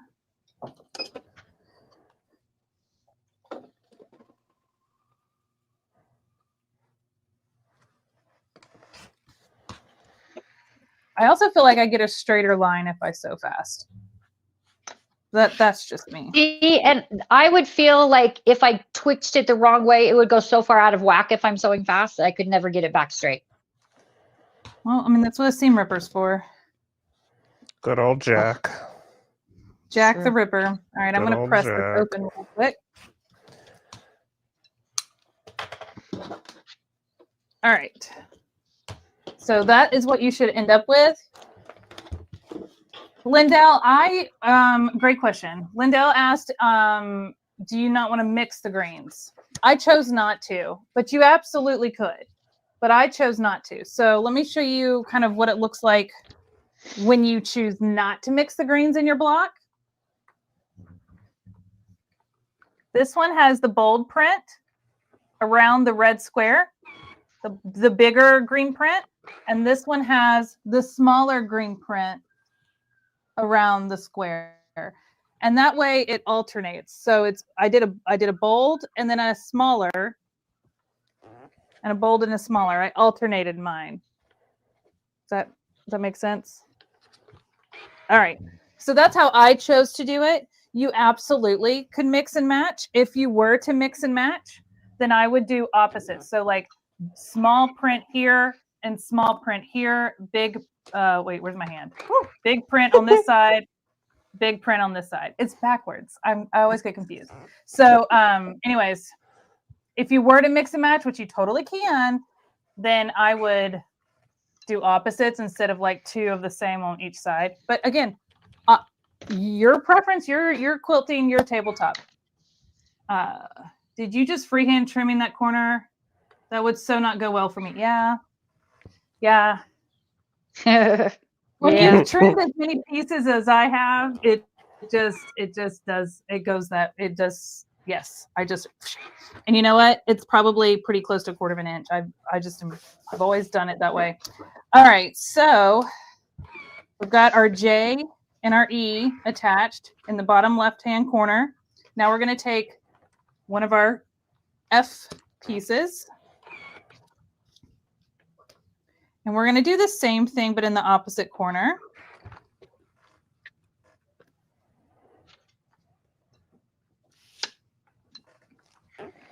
Can I just say how happy I am that I'm going to have another finished project? I am so excited for you. With all of my unfinished ones that I have, I'm so excited. I know. So now we're going to stitch from corner to corner on this line and then do our trim and then press that open and we'll have one of these pieces. We're going to repeat this 7 more times because we're going to need 2 for each side of this square, which I'll show you in a second. Linda asks, is there stitching in the ditch with the quilting? Corey, do you want to answer that one?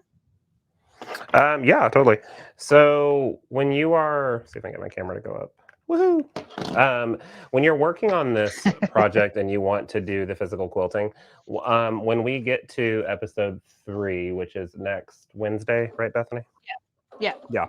When we get to episode 3, I'm going to talk about the multiple different ways that you could quilt this. One of them could just be doing stitch in the ditch if you just want to showcase the fabrics. Bethany did really cute line work on hers, kind of like a plaid look on her sample, which was really adorable. And then I'm also going to show another way to do quilt as you go, because that's how y'all first came to know me on the CutterPillar page, was doing quilt as you go. And I'm going to show you how to do that as well, to do some quilting on your sewing machine without free motion, which is really fun. Yes. So can you explain, Corey, to everyone what stitch in the ditch is? Totally. Let me find a block. That's what I'm working on right here. This will work. Okay. So my block is right here. And if I wanted to do stitch in the ditch around my block, the ditch is where 2 fabrics meet, and it's going to be right in that middle piece. Now, depending on how you press your seam, so if you press to one side or if you press open, will help determine where your needle is going to fall whenever you're doing your stitch in the ditch work. So for instance, around these red ones that go around this block, the seam, and you'll be able to feel it too, like if you get a quilt top from someone, say you're long arming it for somebody, if you feel the seam, you'll feel a little bit of a bump on that seam, and that's going to tell you which direction that ditch is. And if you put your needle just to the side of that bump, so I'm going to try and do this up here, but right to the side of that, I wouldn't do it right on the red, but right to the side, you'll be able to do your stitch in the ditch, and it's going to fall just beautifully in there and kind of disappear. I also like when I'm doing stitch in the ditch work on a quilt or a quilt top to use a little bit of a thinner thread. So you guys heard that I use Deco Bob for piecing. I like to use Deco Bob or Micro Quilter or Bottom Line for stitch in the ditch because it's a very thin thread and it will just kind of disappear into that ditch. So you don't have to really worry so much if you don't get it just right. It kind of just falls away after the quilt is washed or after it's done and hung up or used however it wants to be. You can also use a clear thread. You could, yeah, you could use a monopoly. Superior's got a really nice monopoly. And that's a good one because it's a true polyester, but it's a clear one, where as opposed to some monofilaments are a nylon and they might change color over time. They might go from clear to yellow. So having that poly, it'll stay that really nice clear. 100 weight, so very thin.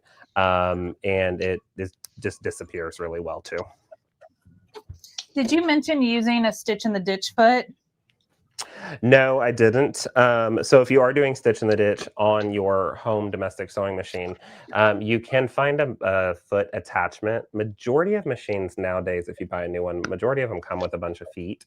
But if you're looking for the foot, there is a stitch in the ditch foot that has a little bit of a guide. And again, I'm not in my studio, so I don't have my exact camera set up, but it has a guide on the foot to kind of like your 1/4 inch foot to allow you to just set that guide right in the ditch. So while you're stitching, you kind of have an idea ahead of time of where your needle is going to line up and where it's going to hit. So you have no stress and you're completely confident whenever you're stitching that right through your machine.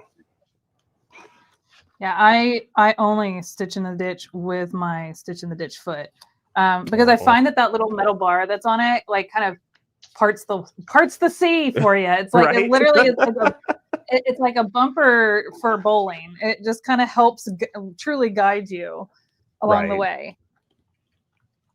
All right, so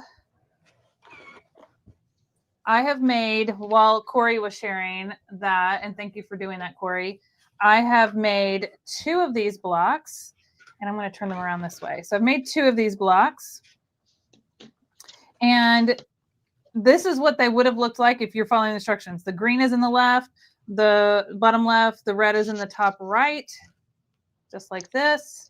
And what we want to do is turn it so that the greens make a triangle. Look how cool that is. That looks just chef's kiss. So pretty.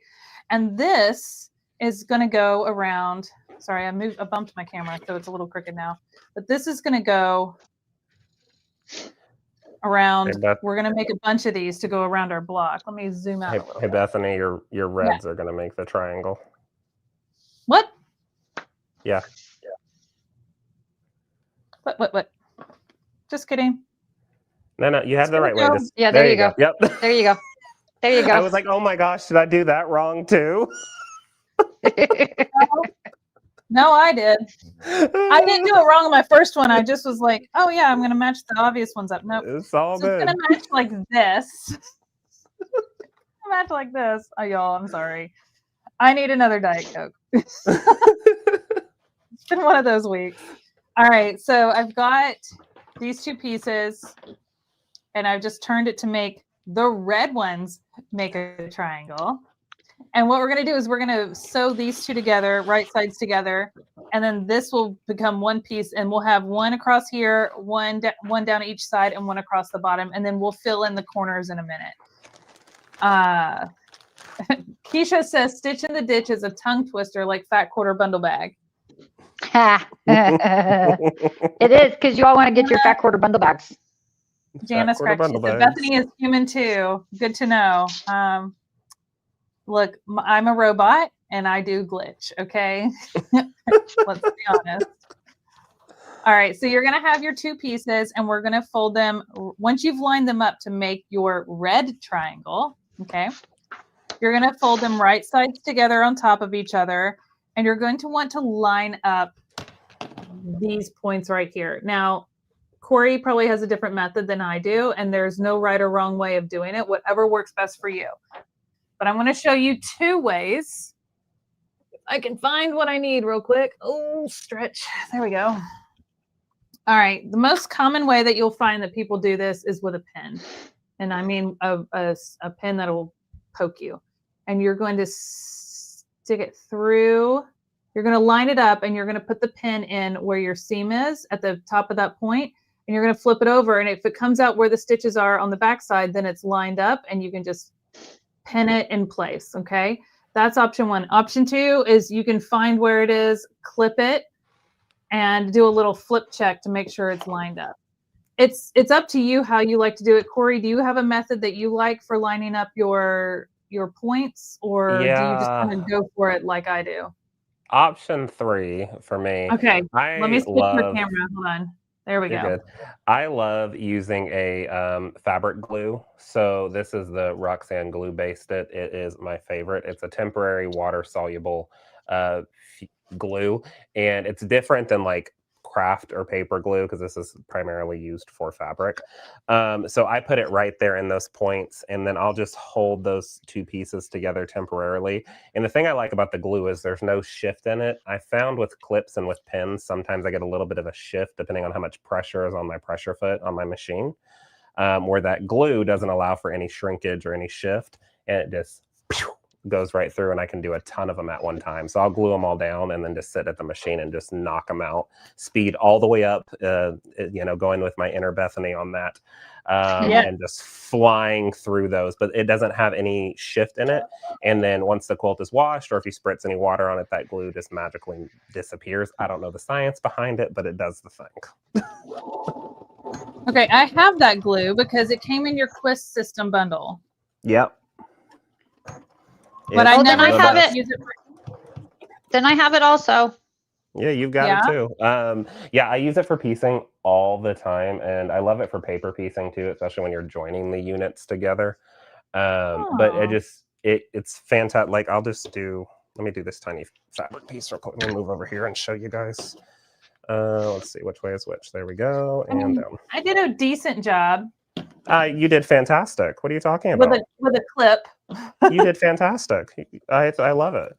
But I take this glue. Corey, this is when I would split my seams. Whenever I join points is when I split my seams. It what gets I mean by that in is just right. I split my seam on the back, open it up. So all the other ones I've pressed to one side, but this one I will open up and press it open. So if I dab that, there's a little dot of glue, guys, and I know it's really hard to see because I'm, again, not in my normal setup, but a little dab of glue, and if I put those pieces together, I'll just hold that temporarily with my finger.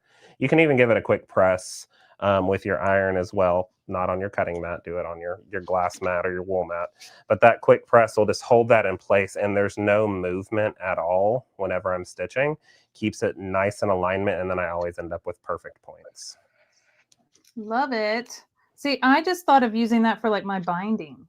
I never thought to use it for piecing. There's so many uses for it. I love it.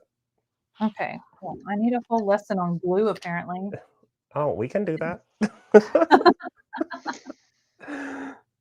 Anything to make life easier, right? Right? That's what we try to do. So here's that piece that we just made. And the back, so good. I split the seam open. Voila.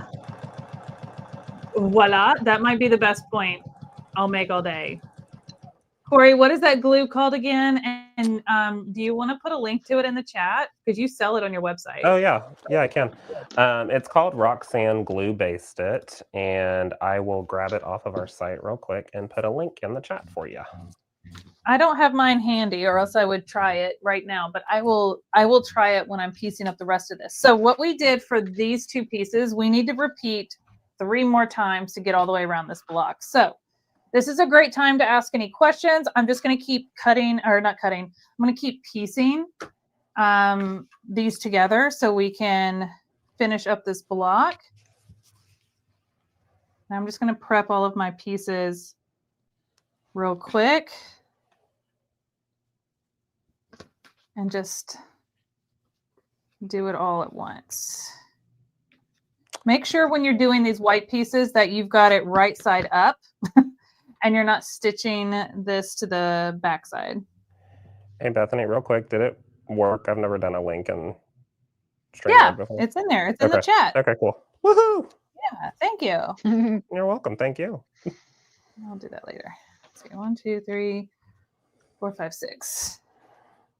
All right.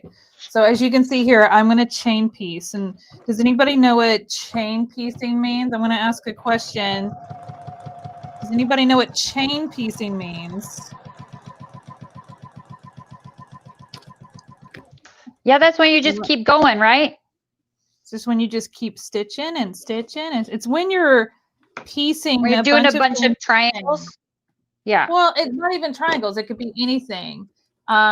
So basically I'm going to cut, or I'm going to piece all of these back to back because I'm repeating the same step over and over. So instead of doing it one at a time, like I did to show you how to do it, I'm now going to do all of these together. So I'm prepping all of these to stitch all of these together.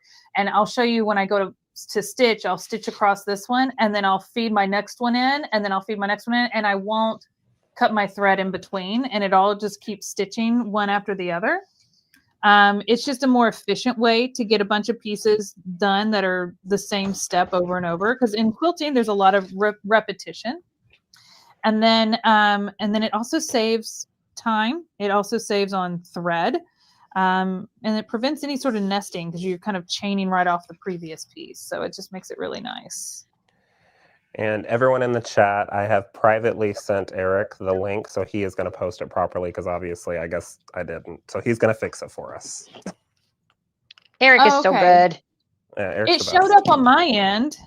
Yeah, I saw it, but that's okay. I thought it was strange, but it's okay. We can make it happen.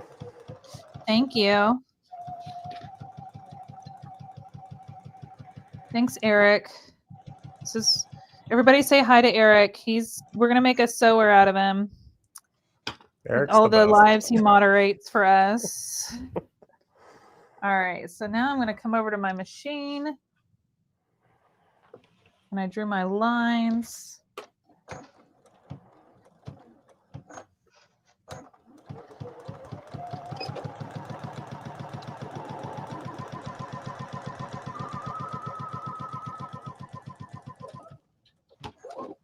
All right, so there's that one.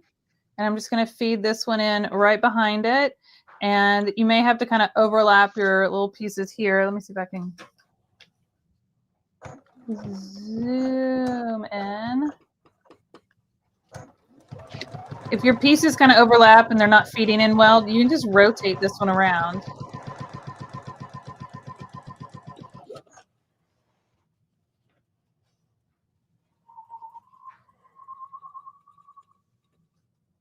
Then my next one can go in from this direction.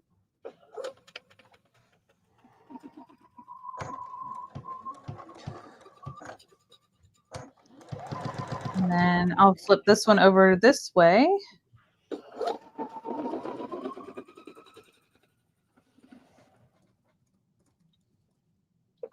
This is how I get all my sewing done so quickly. Just fly right that through. And you sew it 47 miles an hour. No, that's slow.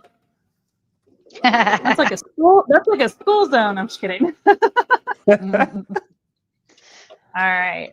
I don't have one in here. I cleaned up my sewing room in my studio, so I don't have it in here. But I have this little tool where a rotary blade sits down in it, and you just sit it on your table and just slice all these pieces apart. You know what I'm talking about? Mm-hmm. Should I go get it real quick? You should. I'll just snip it. But yeah, I've seen it kind of sets up and you just kind of flick all the stuff through it, right? Yeah, you just cut your threads right through it. So it's got a rotary blade in it. My friend 3D printed me one and I love it. It's got little grippies on the bottom. All right, so now I can trim all of these down. And I don't know who it was that made the comment earlier, but I just eyeball it. You're stressing everyone out with that eyeballing stuff. That's fine. I just, Corey, do you use a ruler every time? Every single time I use the 1/4 inch line on my ruler. But you like to split all your seams open, and I do.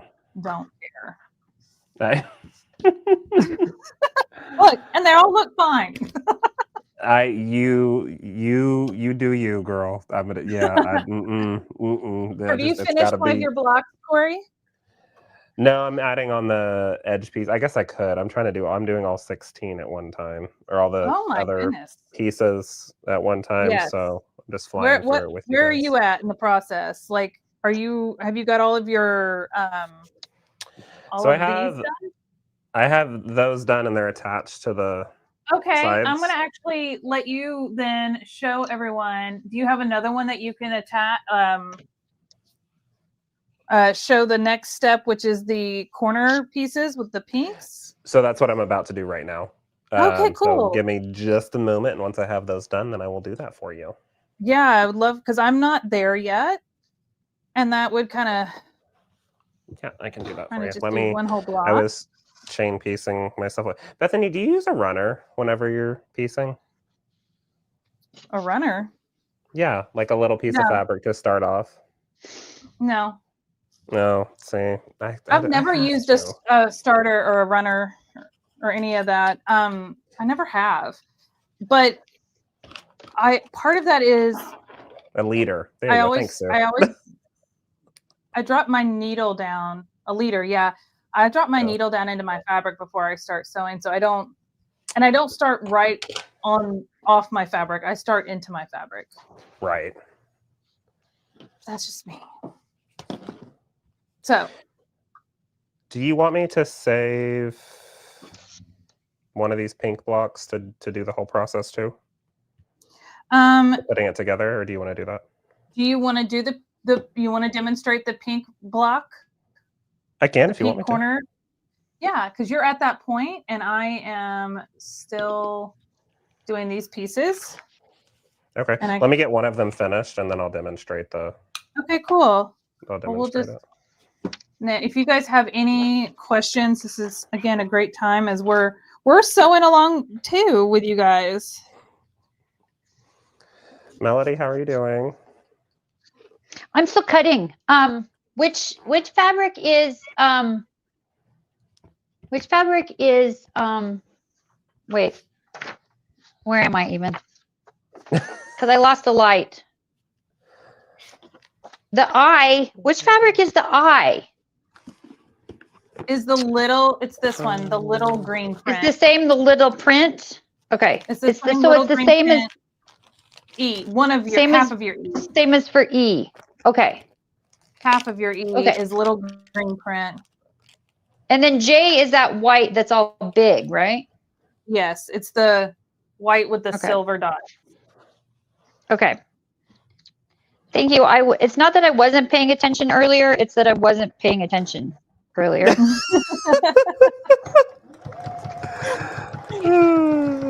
So I missed. You were looking for fabric that you already had. I might have been that I already had. Yeah, that I already had. You were distracted. Yeah. It's okay. It's okay. It's okay. Everything's okay. Everything's fine. We're fine. Nothing to see here. Everything's fine. It's fine. It's fine. Everything's fine.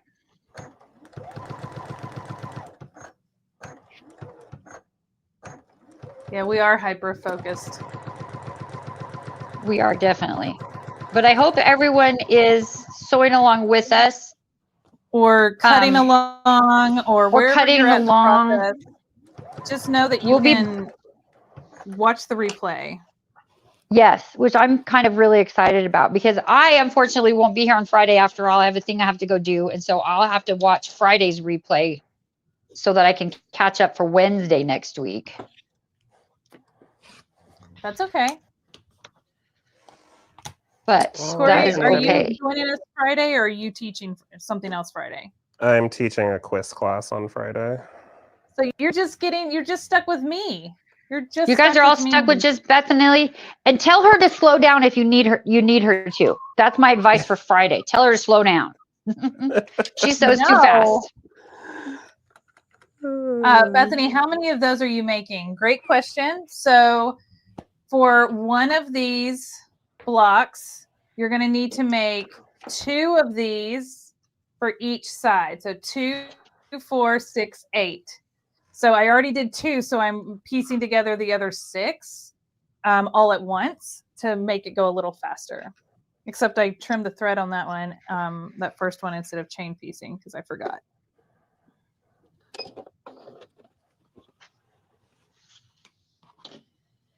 This is so just kind of cathartic and relaxing. Corey, there's a question for you. So happy. Linda, how do you join a quiz class? I bought all the stuff. Great question, Linda. So the one that I'm doing right now is it's an in-person class at a quilt shop down south of Houston. But I'm going to start offering virtual ones as well. So just keep an eye out. And you can join our newsletter at Linda's Electric Quilters, and we'll post all the information there. But we'll have some virtual sessions coming up in the spring. I need that. Because I got your whole system, and I need I need a class. Okay. I told you. I'll just come over. We also all. I mean, yeah. So I'm saying you can just come over whenever. I'll just. Well, I think we need to just go to Texas and then You take still have to one. go to the Christmas store. I still have to go to the Christmas store. I haven't gone this year yet. Yeah, So you have to go. although I did go to Keisha, I don't know if you remember the name of the place. I dragged Keisha to a store outside of Houston to go buy more Christmas stuff. Is it Kirkland's or Kirkland's or something like that? Kirkland's? Probably Kirkland's. Yeah. Yes. So we went there on our day off between festival and market on the way to Galveston. And what did she call it? No, Keisha, Randall's was Randall's was the other store we went to.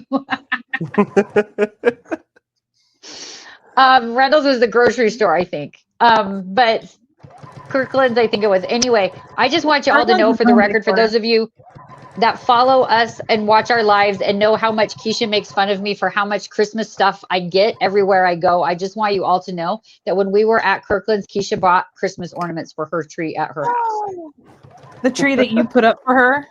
The tree that I'll decorate for her, yes, but she did buy the stuff. Just for the record. Proud of you, Keisha. And it's going to be so cute. We make a Grinch tree at her house. She just said she was just looking at her Amex statement. Oh. Well, then Randall's wasn't the grocery store either. Randall's was the other store. Now everybody's Googling Randall's in Houston. Yeah, Google Randall's. You guys might be able to guess what Randall's near Galveston is. But it's not the Christmas store and it's not the grocery store. I think. It could have been the grocery store, but I think it's not.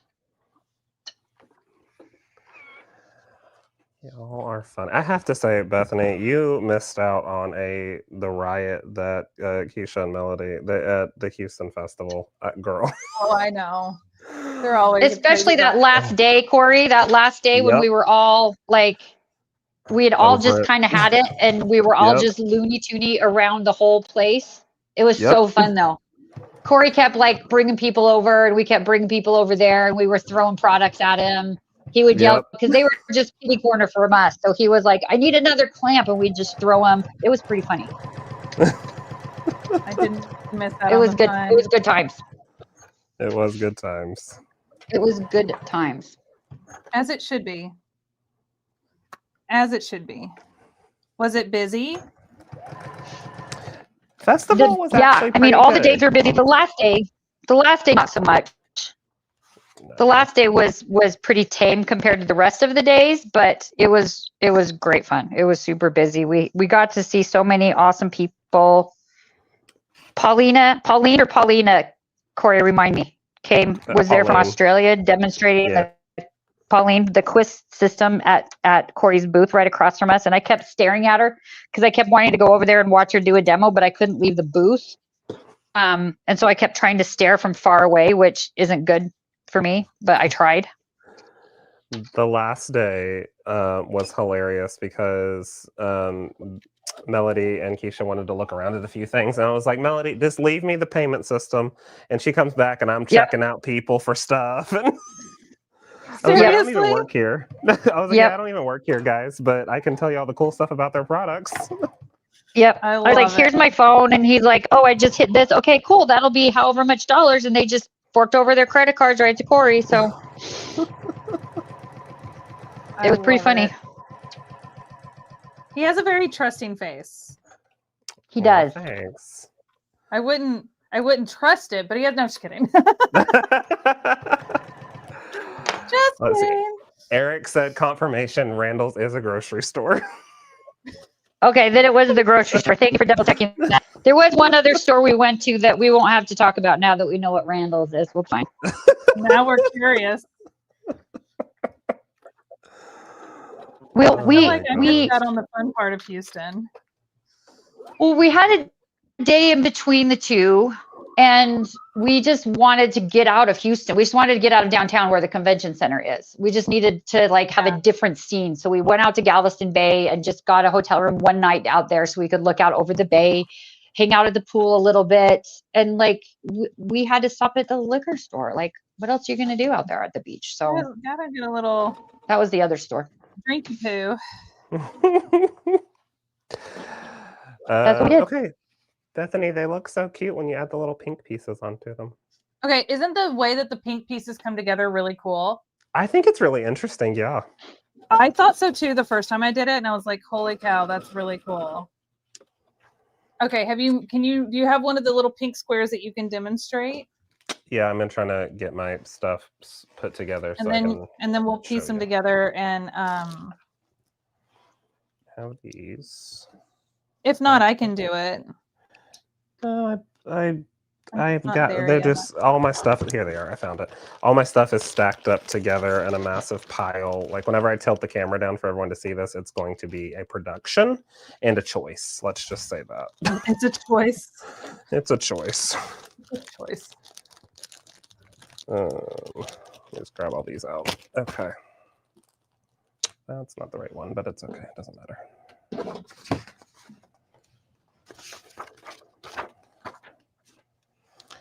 All right, Bethany, I think I am, well, I'm ready, I think. Okay, cool. Cool. Okay. So again, guys, this is what it looks like. This is the chaos that ensues when I'm in charge of things. So this is what's going to happen. Here we go. All right. So I'm going to show you step 7 in the little runner that we're doing. So the first thing that we are going to take is one of our J squares. And we're going to have that right side up. So those little tiny gray pieces that are there are going to be pointing up towards you. And I'm going to start with one of my G squares, which is the little tiny pink one that we cut. Now this is the very light pink. And the way that I am looking at this is me looking at this, I'm going to put it right sides together at the bottom right corner. Okay. And you can do kind of what Bethany showed you. You can take a ruler and go from point to point of that and draw a line. And that's the line that you're going to stitch across. Or if you have the laser like I have on mine, I'm going to stitch right down that. So give me just a second. I'm going to hop over to my machine and do that. And I don't have another camera up here, so I do apologize.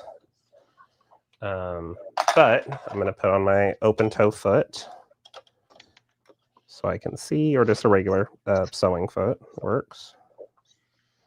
And I'm going to stitch from point to point on that 45-degree line.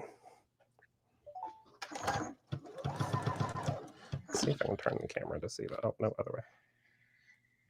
Oh, and you're going to make 4 of these for each block. Correct. So a total of 16 of these. So when I stitch that line, once I have that line stitched, I am going to use my template because I don't trust myself like Bethany does to cut. So I'm going to use my template and just match up the 1/4 inch line marking on my template with that stitching line that I just did.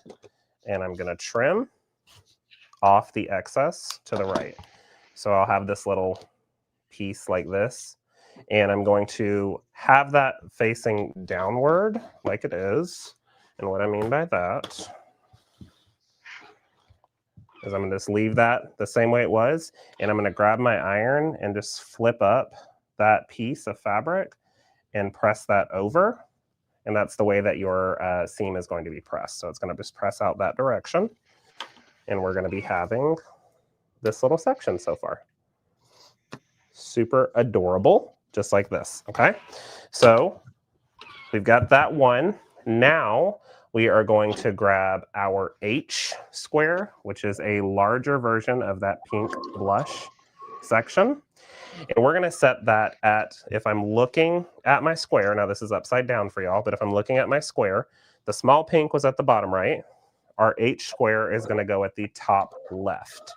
So we're going to match those points up to the top left right here. And then you can either draw a line or you're going to use your laser and follow that. So then I'm going to stitch from point to point on this. Now, what I would do, since, like Bethany said, we're making 16 of these, I would do all of the small pink ones and chain piece those all together and press. So there's like, I already have my stack of all of them right here. That way you don't have to bounce back and forth between your pressing and your ironing and your cutting and your sewing. You can do them all at one time, which is really convenient. I'm doing all 4 for one block. Oh, that's smart. Since I'm just building one block today on the live. Yeah. And I'll do the rest off camera. All right, so we've done that point to point. I'm going to grab my flip and fold. What I love about this flip and fold, and I've got the 36, and I have the, what's the larger one, guys? I have the larger one at home too. 48. 48, okay. But I love this, especially because I travel a lot, or like I'm always in tight spaces. I'm never really always in my studio. But just to be able to flip and open it to certain sizes to fit whatever my area is fantastic. So I've got that. That's the best thing about it. It's so great. It's so good. It's so versatile too. It's just you got to figure out which direction there is to flip it, but there's a QR code that you can scan and it will tell you all about how to flip it and everything like that, so you get the best use of it. So once we have that set, and once you have a handle on it, it's super easy. Oh, I'll have to get a lesson from you. It will only fold in one direction. Well, yeah, but then there's people like me that just start flipping it all over the place. Try forcing it. That's not. Don't do that, Corey. I know. I need to channel my inner y'all and do better, but here we are. Okay. So I'm going to line up my 1/4 inch line again, and I'm going to trim off this excess to the right. Now, what I might use these for later on, and I don't know what you guys think. There's a lot of these extra pieces of square triangles that we cut off. I think I'm going to put them together and use these for different blocks and future projects. Yeah, absolutely. Make all sorts of different ones. Yeah, save those bigger triangle cutoffs. Same thing. Sure. Especially if you measure and cut them like with a ruler, and if you go willy-nilly like me, they won't all be the same size, but that's okay. Same thing on this one, guys. Whenever you are ironing, just lay that flat and then you'll flip the pink back with your iron. Give that a good press. And then we're going to work on our next piece. So last part of this one. This is the really cool part. I really like this. Yeah. So last part of this one. This kind of blew my mind because I've never pieced anything together like this before with this part of the block. And I was like, oh, I really like that. It's just a little interesting little flair that it's going to give, which is fun. So the last piece that we're going to do is we're going to grab our piece I, which is going to be the little tiny greens with the cute pink flowers. Okay. And when you're looking at this block, you've got your small pink in the bottom right, and you've got your big pink at the top left.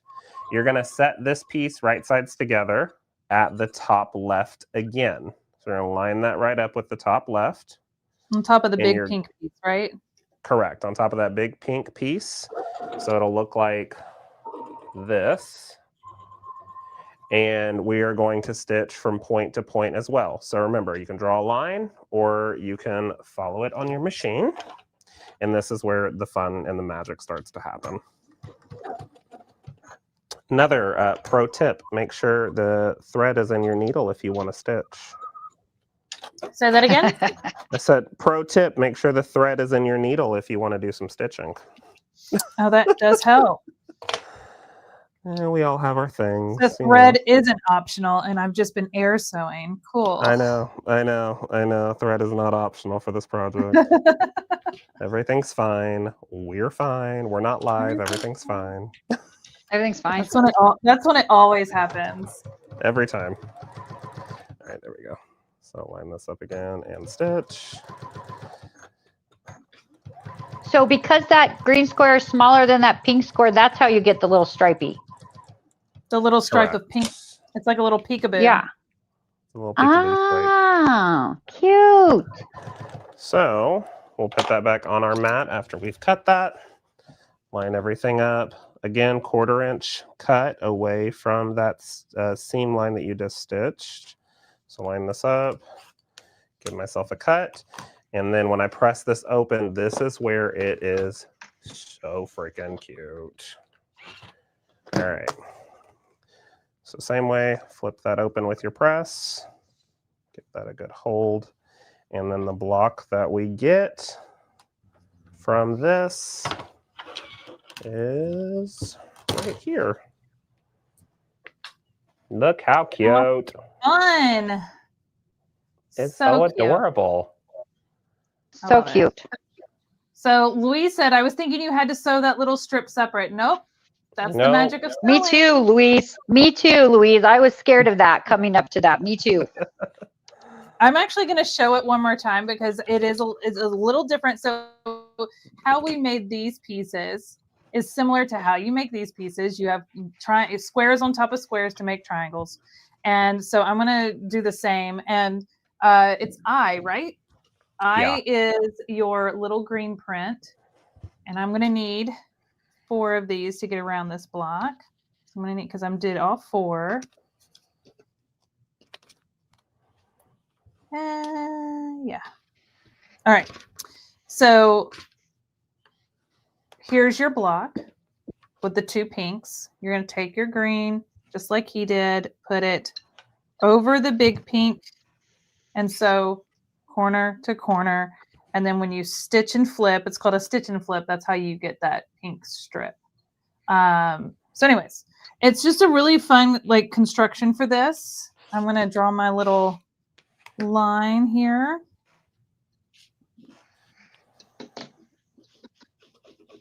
Yeah, when I was first looking at this project, whenever we first opened it up, I was like, I don't know how I feel about putting that tiny little strip in there. That's yeah. But just an easy to go technique with the little stitch and flip. It is. Well, and a lot of their projects include stitch and flip method. Yeah. And some people find that it feels a little wasteful because you're cutting all of this excess off. But to your point, you can save that and work that into another block. So it doesn't have to be wasteful. It's just a different method of doing it and saves on cutting so many more tiny pieces. Right. All right, so there's that. I've trimmed off my excess. You can save these pieces because what he's talking about is you could stitch these together and make a new block that's small and do a really fun little scrappy project if you wanted to. I love that. Press that open, and there's your little pink and green block. So these cute. go into the corners. So let's start building out what that's going to look like because we're almost done building our first block together. So if you have any questions, this is a great time to ask. But let's start building these blocks. Angela, thank you for saying that. All right, so here's the centerpiece. We've got our little borders here. Let me zoom out. Oh, wrong one. I've got to start labeling my remotes because I have two of these remotes, one for each of my cameras, and they're identical. So we're going to start building out this block. I always like to lay things out and make sure like I've sewn everything correctly. And I can tell you right now, I'm putting this on wrong, so I got to flip these around. I'm not looking at the picture. There we go. So that's the right way. Now, this little piece is what goes into these 4 corners, and it goes in and looks like this. So it'll go like this, just like that. It's a little pop of pink to really highlight the points. And what's nice about it is you're not having to line up points right here with these dark greens. It kind of just sneaks in a little lower. It makes it a little easier. So you're going to have one here, one here, one here, and one here. And the pink triangle is going into the corner here. So that is your block. So Corey, you've already sewn up what the next step is, right? And that would be taking and making up. So this is where you're going to build your rows. Right. trying to finish off this last one. No, to show you're you what it would fine. look Take your like. time. I'm still finishing up my corner pieces anyway, so we can finish this block together. Perfect. Cool. Guys, I just want to say I just finally finished cutting. Yay! It takes a Yay! little while. It takes a little while. There's a lot of pieces. And There's a keeping all lot the of fabrics, pieces.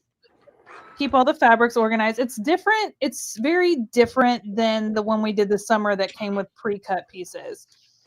Yeah, You know? when we were talking about which ones we wanted to sew along, Bethany, I think maybe in the future we should like decide to pick ones that have that part because I loved that part. That was great. Our November one does have a layer cake that comes with it for a lot of the fabric, which is really helpful. So we won't have to cut as much for that one. I hope. I haven't made it yet. Don't quote me on that. We will not promise anything, but we will hope. An idea with shapes would be a scrappy Christmas tree since it is triangles. Yes. Oh, yeah. That would be really cute. So cute. Yeah. That's a great idea. That'd be fun, like a fun gift too. Mm-hmm. Like little coasters or pot holders or something. Bethany and Corey, I have a question for you. And I think you said this before, but again, I don't know if I was paying attention to that part. So I've cut all that I think I'm supposed to cut. And I have my little tags for what they all are. The little holly and the berries with the grayish background, we didn't cut yet, right? Nope. That is for your border. And then the plaid one is for our binding, right? Correct. Right. Yes! Then I did it right. Woohoo! You did it! Yay! I'm so proud of myself. We celebrate those wins. Yes. It's a lot of pieces. It's a lot of pieces. But this is traditional quilting in its finest.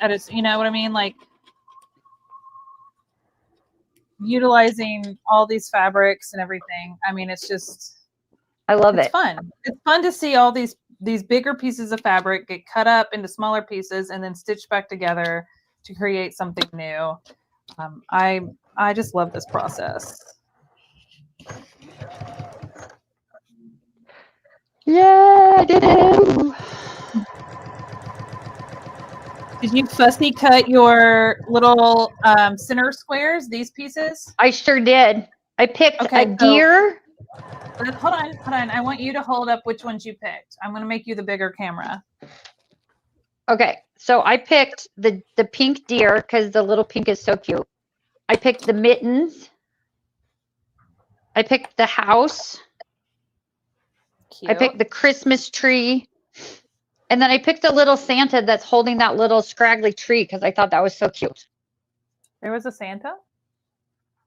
I miss Santa. Well, I don't know if it's a Santa or if it's an elf or I think it's a Santa holding a Christmas tree in a pot. You got that a one. Santa? Isn't it a Santa?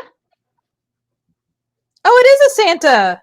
Am I crazy? How did you miss him? Okay. Am I crazy? Hold on. Where's he at? I'm like, he's right kind of by the bells and the candy canes and an X. Oh. He's just this tiny little guy that's like Cute. He's smaller. I'm also he's just like now this seeing the tiny little guy. He's so I didn't even see cute. The candy canes are super cute.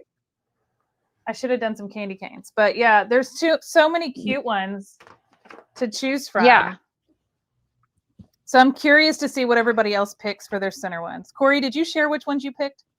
No, I did not. Ooh, do tell. So I picked, and now remember, I did not fussy cut mine correctly, but I like the way I did it, so I'm happy. I picked the presents. Cute. Nice. Hold on, let me switch your camera. Okay. There we go. I did there we are. The presents. You have to do the snowman because Frosty's adorable. Did the snowman. Yes. I tried to do the snowman, but I got too close with my other stuff and I didn't have enough space.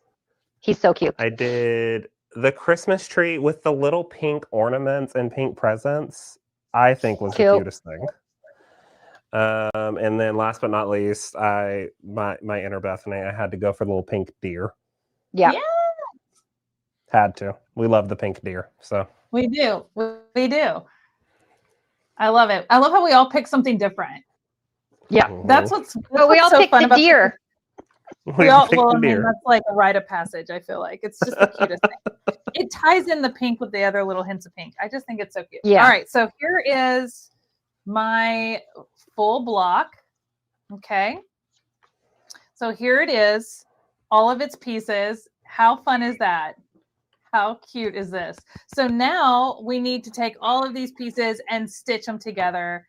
And my preferred method is in rows across. So I'm going to fold these in and fold this in and stitch. And then that'll be one row. I'll do the same here. Fold this in, stitch. That'll be my second row. And then I'll do my third row. Once I have all my rows, then I will stitch across my rows, and then your block is done. Corey, do you have a different method that you used, or is that kind of the same? Same way. Say, oh, look at us. I always ask because there's so many different ways of doing things, right? Oh yeah, totally. No, we're on the same brainwave on that one. Look at us. Look at us. Look at us twinsies. go. Oh my gosh.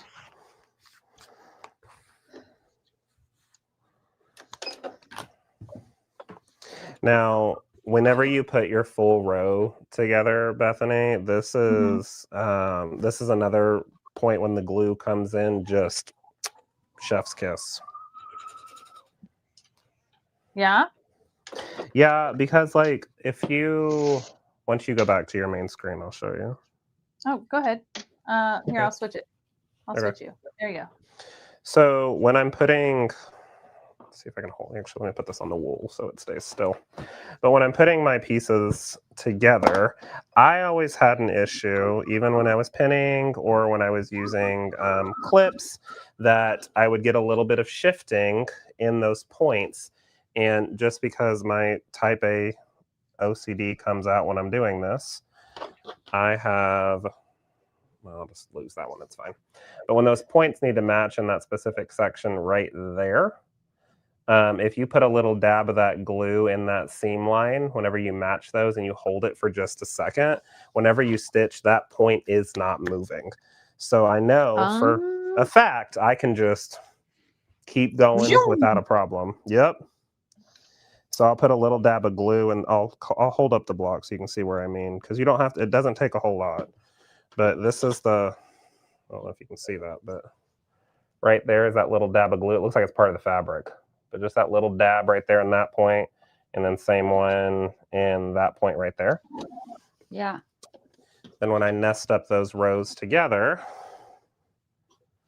lay them together, nest them in, I can put those right there. There we go. And I'm just going to press and hold right there on those points with my thumb and my pointer finger, and just put a little bit of pressure on that for just a second. Again, if you want to heat set it, you can with your iron if you've got that nearby. But then when I've got that done and that's held together, then I can just have all of these sitting off to the side. And then when I want to do a whole stack at the machine, if I want to do that, it's going to keep those points from shifting. So I'm even give it a quick heat set too. So set and set. And I can whip this around everywhere, and you can see the glue is holding in those points exactly where they need to be. And so now when I go over to stitch it, when I open that up after it's ironed, those points are going to be chef's kiss perfect. That's Love awesome. it. I love that. Now say the name of the glue one more time, and if you want to drop a link again, Eric has your link to drop in the chat. Oh, perfect. Yeah, it's the Roxanne glue based it. There's a bunch of other glues on the market, and I know a lot of people use like sometimes Elmer's and stuff like that, but that craft glue is not really made for fabric, and sometimes if you heat set it, it can not do great things for your fabric. Yeah. So getting a glue that is made for fabric and is water soluble, just I'd spend the extra dollars and just get it. It's well I mean, when worth you spend that much time and money on the fabric and the quilting and, and everything, like you don't want to skip on some of those other things. Right. Julie, you're so welcome. Thank you. We're so happy that you're here. All right, I am sewing up my rows, and then we'll sew up our rows together, and then we'll be done with our first block. And remember, you can watch the replay of this and skip to the parts that you need help with. We covered a lot today. And then you can sew along later when you're ready. And take your time. I love the sound of our machine. I think the sound of a sewing machine is so therapeutic. It's so soothing. Marissa said, what is the long thing at the end of the glue? Oh, wonderful question, Marissa. So the glue bottle comes with 2 different tips, but this is I don't know if you can see it, but it's a little tip that clips on so you can get the piece right into where you need to put the little dab of glue in. Pro tip on this is your glue likes to dry because that's, what it's meant to do.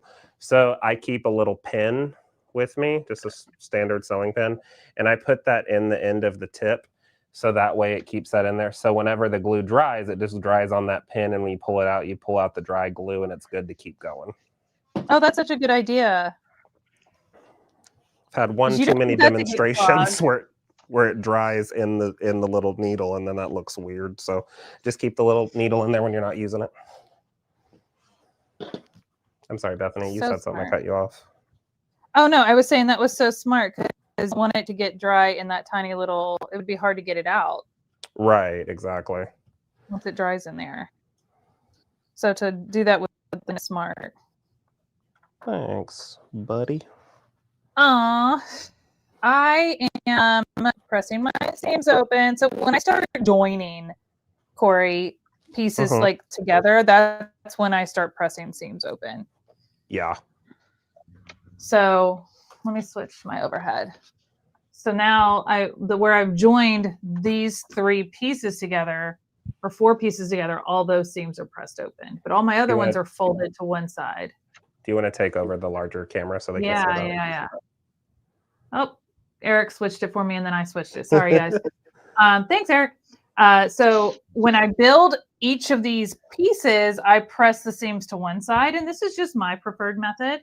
So you can see how all my seams are laying nice and flat here. But when I go to join 2 pieces, I will press those seams open because typically I'm joining this to something else and I need to kind of nest my seams, which is where I'm going to kind of have these split seams, and it helps eliminate bulk. So I'm still working on pressing, but as soon as I'm done pressing, I can show you what I mean by that.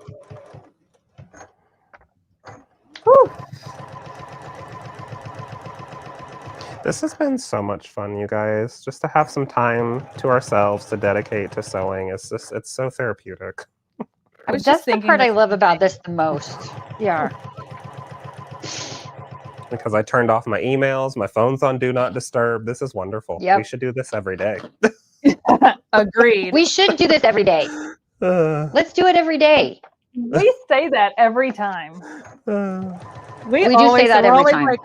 I wish we could just always sew for work and honestly, not have to do other work. How do we get that job? I don't know. We'll get there. I would just sew and teach every day if I could.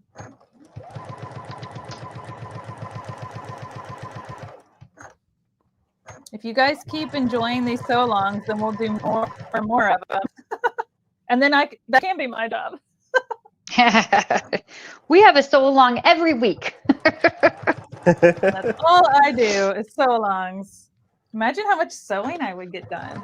Oh my gosh. Says, I know, yes, right? Every day. Every day. Oh my goodness. All right, almost done. I know we've been on here for a while, but it's gone by really fast.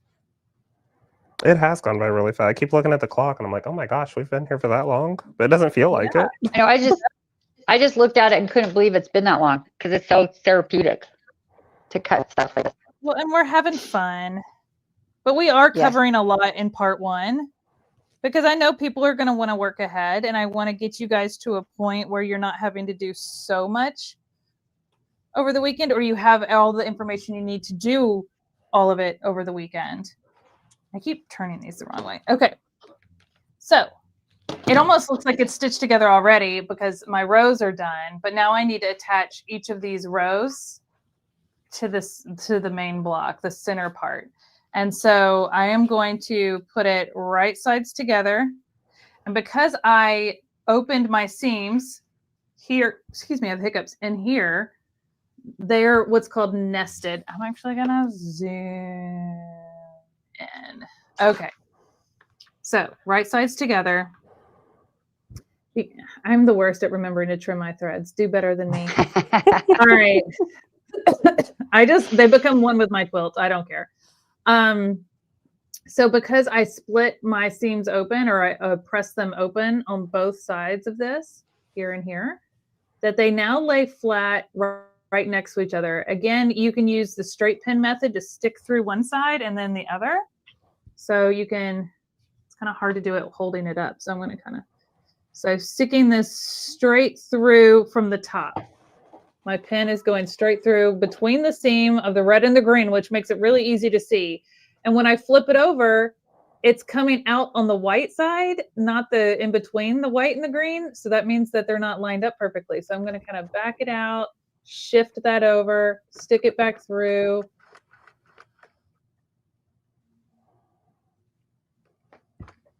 And not stab myself like I just did. Okay. So now it's coming through right between those, the pink and the green, and right between the red and the green. And that is basically telling me, like, yeah, these are lined up. And when I open these up, these points are going to be matched up. Or you could do like Corey does with the glue, which sounds pretty good right now since I just stabbed myself. Glue it in. Yep. I think you don't stab yourself so much with the glue, right? No, you just glue your fingers together. You just glue your fingers together. Which sounds less painful.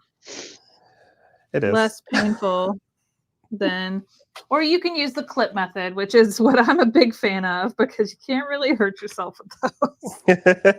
So when I do the clip method, it allows me to open it up and see right where I clipped that these line up, which is why I really like the clip method, because with my pen,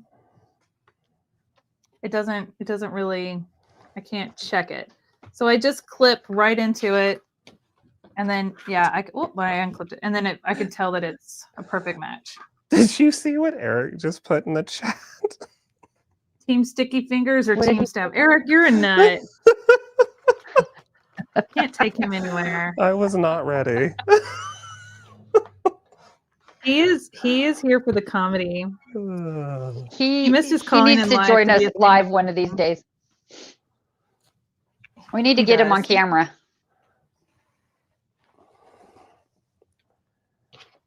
He sure does. I think he was on at the end of one of our days of the Handmade Collective because Nathan just brought him on screen and he was not prepared.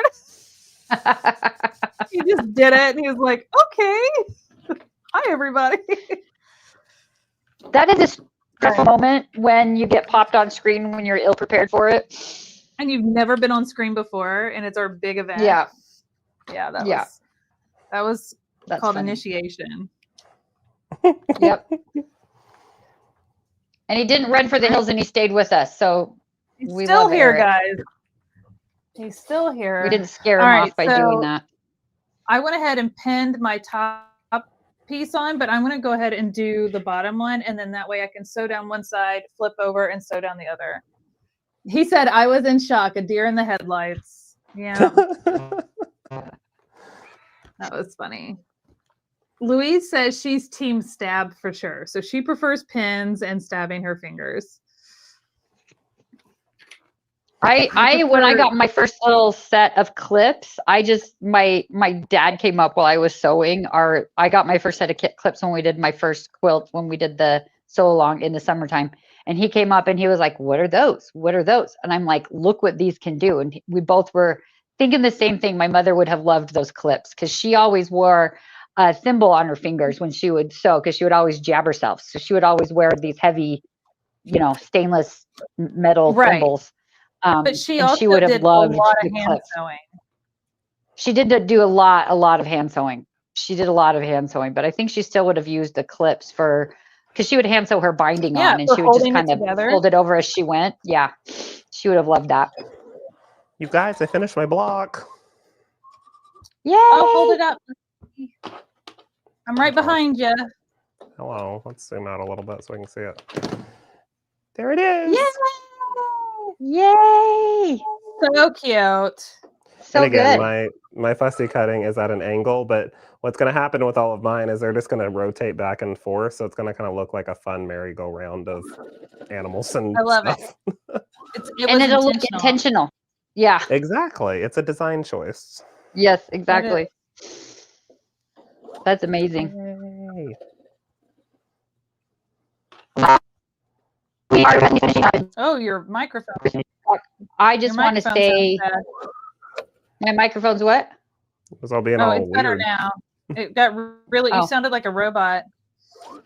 Yeah, I turned around, like it got stuck for a second there. But anyway, I just want to remind you guys all to come back on Friday. Bethany's going to continue our Sewalong on Friday at 1 o'clock Mountain Time. So please join us for that. Our Fall Fest promotion is still going on. So check that out. Go to our website and go to the Fall Fest page and check out all the packages that are put together.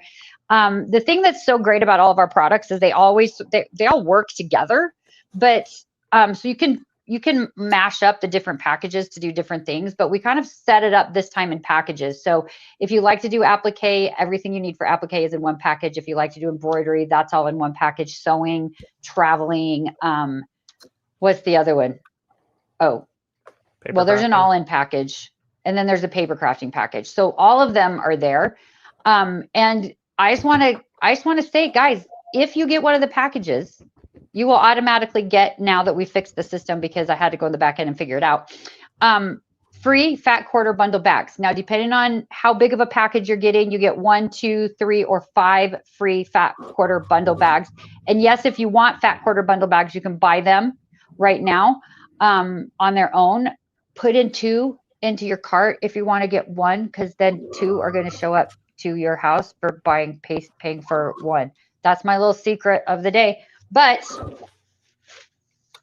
they're just the best things to store your stuff. If you're going to a retreat like Bethany does, or if you're going to a show, or if you just like to keep things put away by project, this is so great to do. I'm so excited because I have a fat quarter bundle, this one up here, that this Christmas fat quarter bundle here that I already have a project in mind for, that has some stencils and some patterns and some templates that I can put all in the bag with the thread that I'm going to use and keep it all together, so that when I do go to Keisha's house and teach her how to sew, we can make it, because it'll all be in the bag.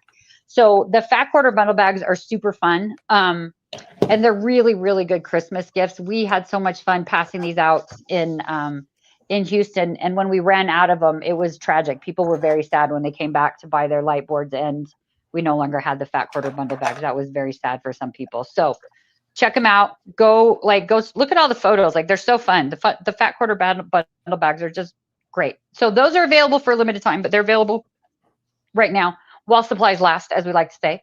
And join our next Sewalong. We're going to be doing it next month on the 12th.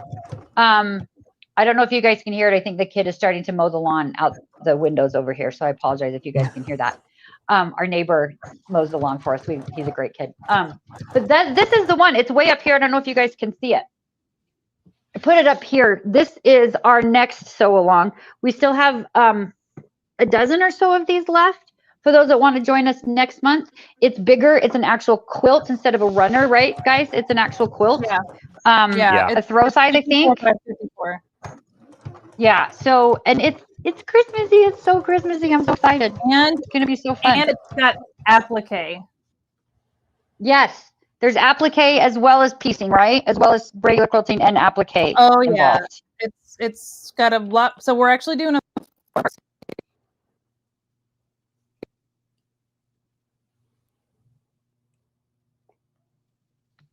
our last Sewalong for anyone who it's their first time to do it. So we definitely will be covering all the bases again, but we'll be going over applique heavily, because applique is such a fun thing to add into your quilting. and add new dimensions and elements. So I think you guys are really going to love it. The fabrics are really fun, and I also have some fun ideas of how to even level it up more with like decorating your applique with like adding buttons or decorative stitching, and we've got all sorts of things we're going to talk about. So it's going to be a really fun one. I'm really excited about that. I saw Keisha's what to teach her how to sew. I need to bring all those things. I'm thinking that perhaps it might be easier for Keisha to just bring her sewing machine here. Yeah, you guys could set up together. We might should make that plan instead. Well, and here is my finished block.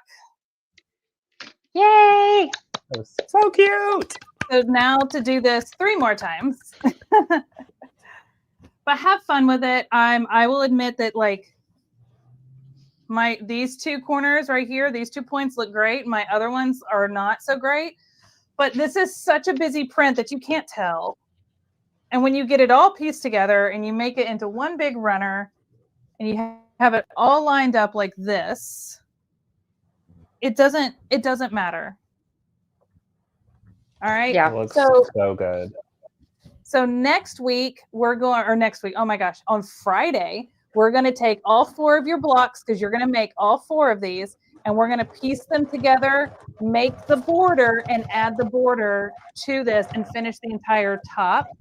And then the following week on Wednesday, we'll make the quilt sandwich, we'll quilt it and bind it. And so for Friday, today's probably going to be our longest sew along part because we're at 2.5 hours. Friday will be much shorter, but we just wanted to get as much done as we possibly could. And I know, Corey, you were saying how I quilted mine. When we'll go over this later, but I did like 1/2 inch. Do you want to say hi? Do you want to come? And it kind of made it look like a Christmas present. So I just thought that this was really a fun way to quilt it, which we'll talk about other ways to do it next week. So really cute. There you go. There you have it. Thank you guys for joining. Melody, Corey, thank you for hanging out today and going through a whole block. I'm so sad. So sad I won't be there on Friday. Corey, good luck with your class on Friday, but I'll be back next week on Wednesday because I need to learn how to quilt from Corey. So I'll be back for that for sure.